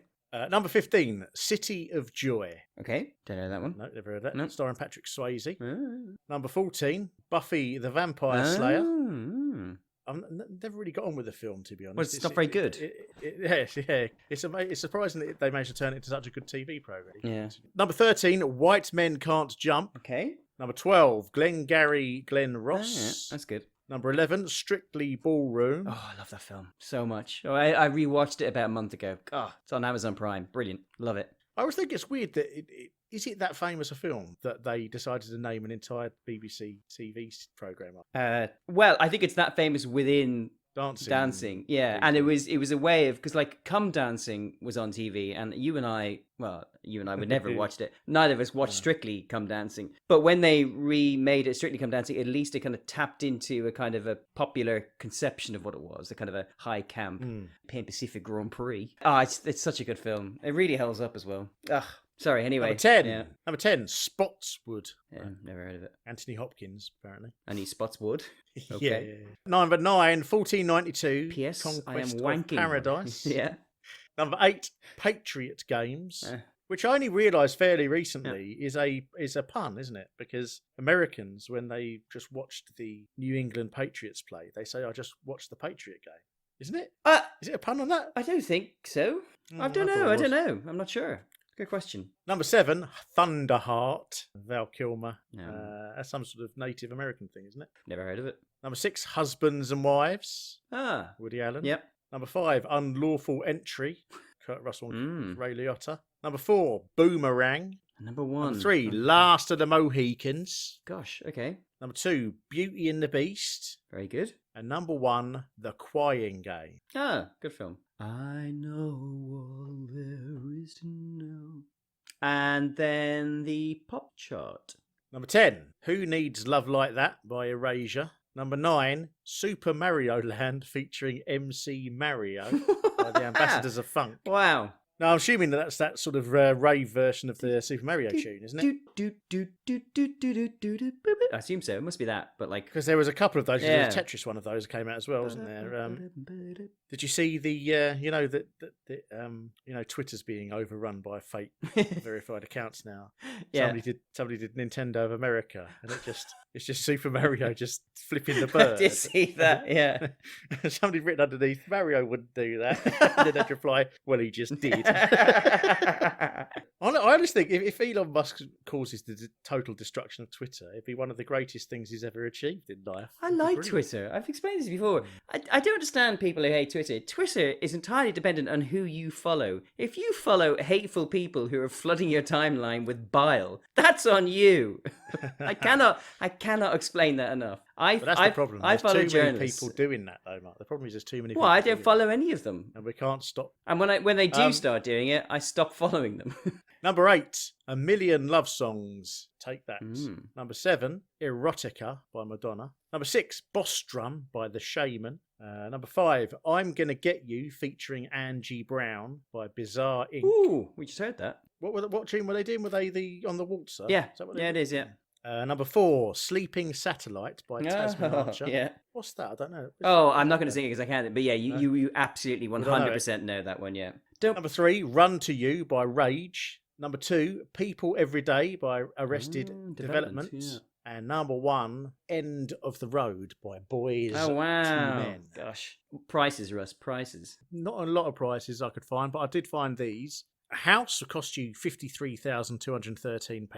A pint of milk, 34 pence. A stamp, 24 pence. Loaf of bread, 55 pence. A pint of beer, £1.49. A litre of petrol, 43.4 pence per litre. And annual salary, £12,088. That's very good. You can buy a house in 5 years. Oh, Argos catalogues. Well, absolutely standing a giant amongst kettles. A clear pound more expensive than any of the competitors. The Ketlossless of Rome. yeah. And it's very much gleaming like the Ketlossless of Rome as well. Okay. It is, of course, the Russell Hobbs classic stainless steel kettle.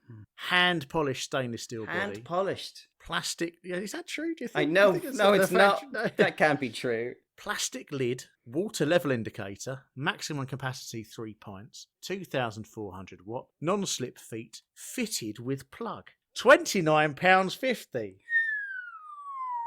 Yeah. Very good. It's good they fitted it with a plug there, isn't it? Yeah, so on to the old... magazine covers. On the New Scientist, very topically, it's got the globe being circled by a giant firework. It says, lighting the fuse on firework safety. Scientific American has a electron microscope image of an ant's head. And the ant's got like one of his hands, and he's holding a cog. I don't know whether that's a real picture or not. He's holding like a tiny little cog in his hand. Yeah. It's quite nice. But the headlines are How Columbus's Errors Enlightened Astronomy, The Puzzling Big Bang of Animal Evolution, and Software Glitches That Endanger Public Safety. Ooh. Pretty dry stuff, isn't it? Yeah, I was kind of thinking the same thing, but I was trying to pretend I was excited. Popular Science has got a very exciting picture of a high-speed, super futuristic boat. It says super conductivity goes to sea. Ooh. Time magazine, Bill Clinton's Long March. The inside story of the making of his campaign for the presidency. Will he prevail? Will he prevail, Mark? I don't know. I will have to do an episode from January 1993 to find out whether he's inaugurated or not. Ooh. Private Eye has a picture of John Major holding a machine gun. I don't know quite where this is from, but he's holding a machine gun and pointing it at the camera. It's a genuine picture. Is that before or after he punched the Queen? And the headline is Major Not Mad Official. Okay. And his speech bubble says, "Go on, Eurosceptics, make my day." Pretty weak stuff. That's not great, is it? 30 years time, nothing has changed. Fortean Times has a cartoon of Mars covered in aliens, like a really quite badly drawn cartoon. And it says, The Martian Sphinx, exclusive colour pullout. And then the subheadline is Wacky Weather, Britain's Meteorological Mayhem. And they've spelt meteorological wrong. Viz has a little picture. It's got various Viz characters at a ski resort. Obviously, the fat slags are bending the ski lift due to their weight. Natch. And then there's a photograph of Jimmy Nail in the top right corner with "I'm scared of dinosaurs." It says TV suspender. And also advertises marzipan 20 fascinating facts. And Playboy, there's not even a picture of a lady on the front of Playboy. It's a black front cover with a picture of a pair of red stilettos on it. Joan Severance's super hot red shoe diaries. Also inside, sexy Trekkie Patrick Stewart answers 20 questions. Oh, ooh, exciting! Brilliant. All right then. So I'm sure a few readers will be taking Captain Picard to warp speed.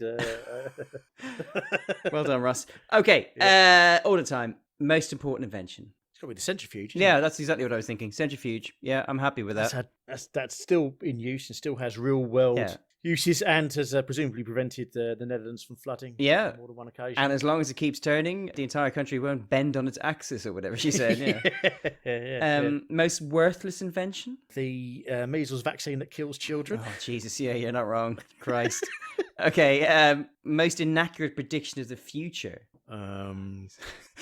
That the BBC will get its money's worth for the fireworks. Firework display, yeah. I was going to say that there's going to be an exciting firework display at the end of the TV programme. Yeah. Worst screw up by a presenter? With Judith speaking over His Majesty. Judith interrupting our future king. Yeah, I know. Can you believe that's treasonous behaviour if ever I saw and heard it. Best attempt at making something boring interesting. Now this race is on fire here. There is so much to pick from. It's a real clash of the titans. Yeah, here. So let's remind ourselves and the listeners then what the boring things that were made interesting by tomorrow.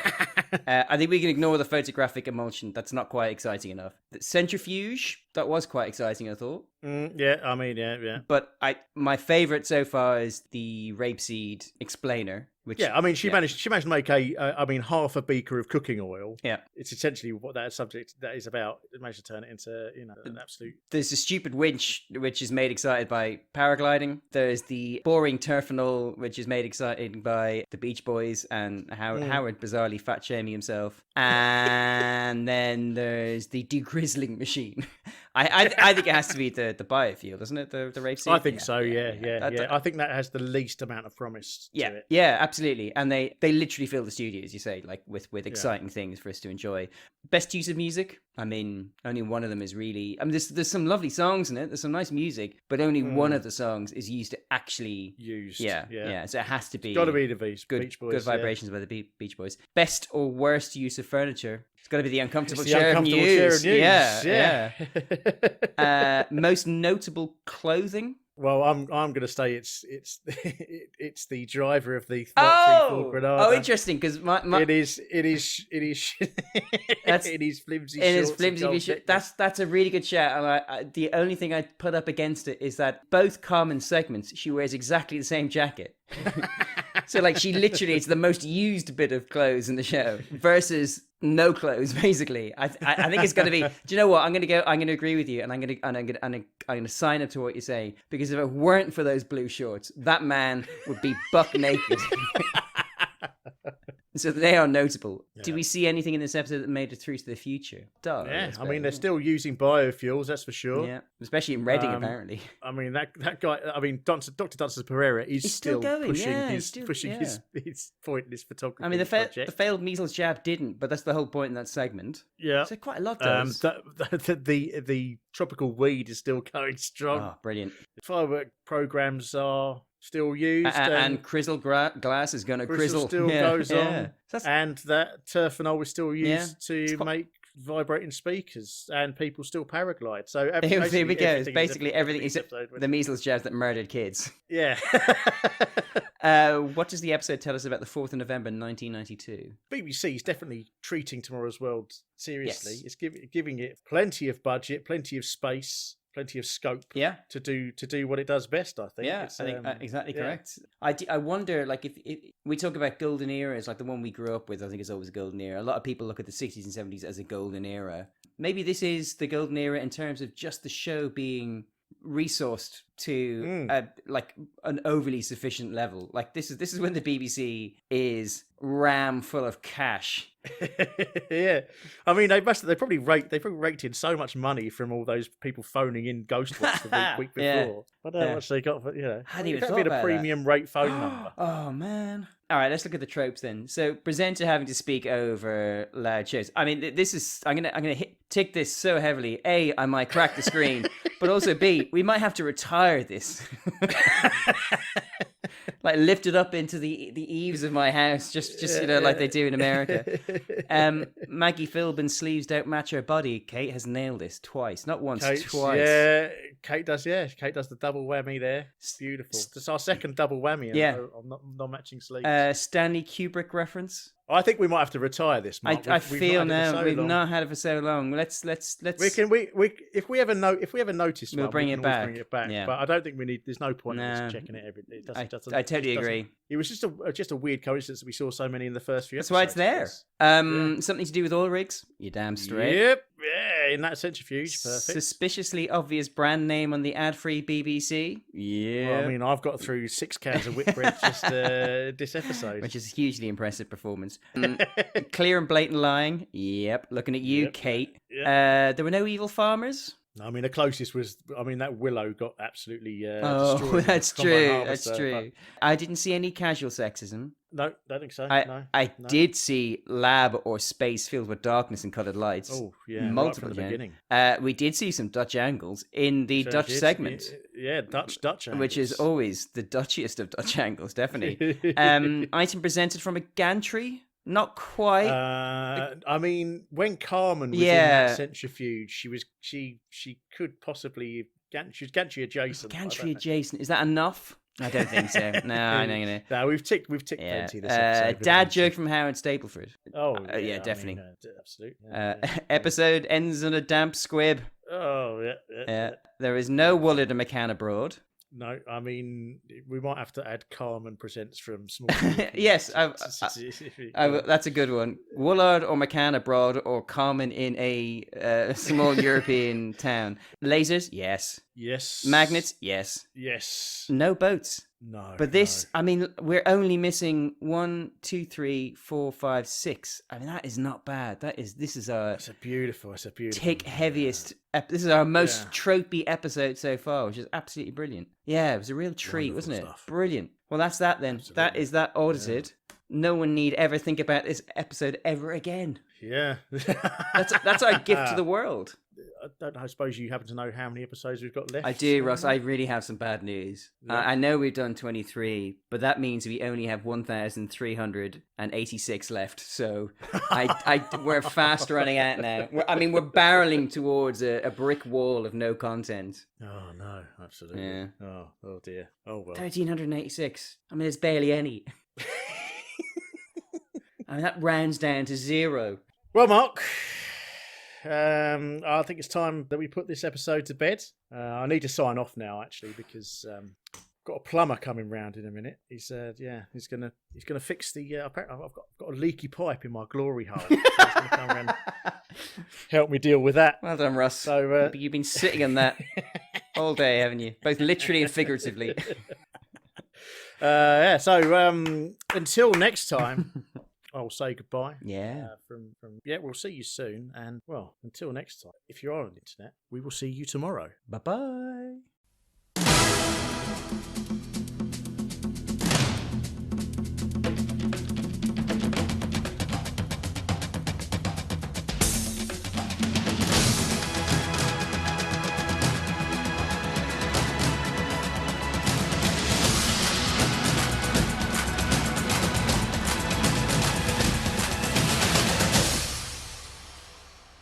Difficult to know, even if anybody's still with us, but if they are, this is the scene in this studio, this totally deserted studio. Autocue's working. Round and round the garden like a teddy bear.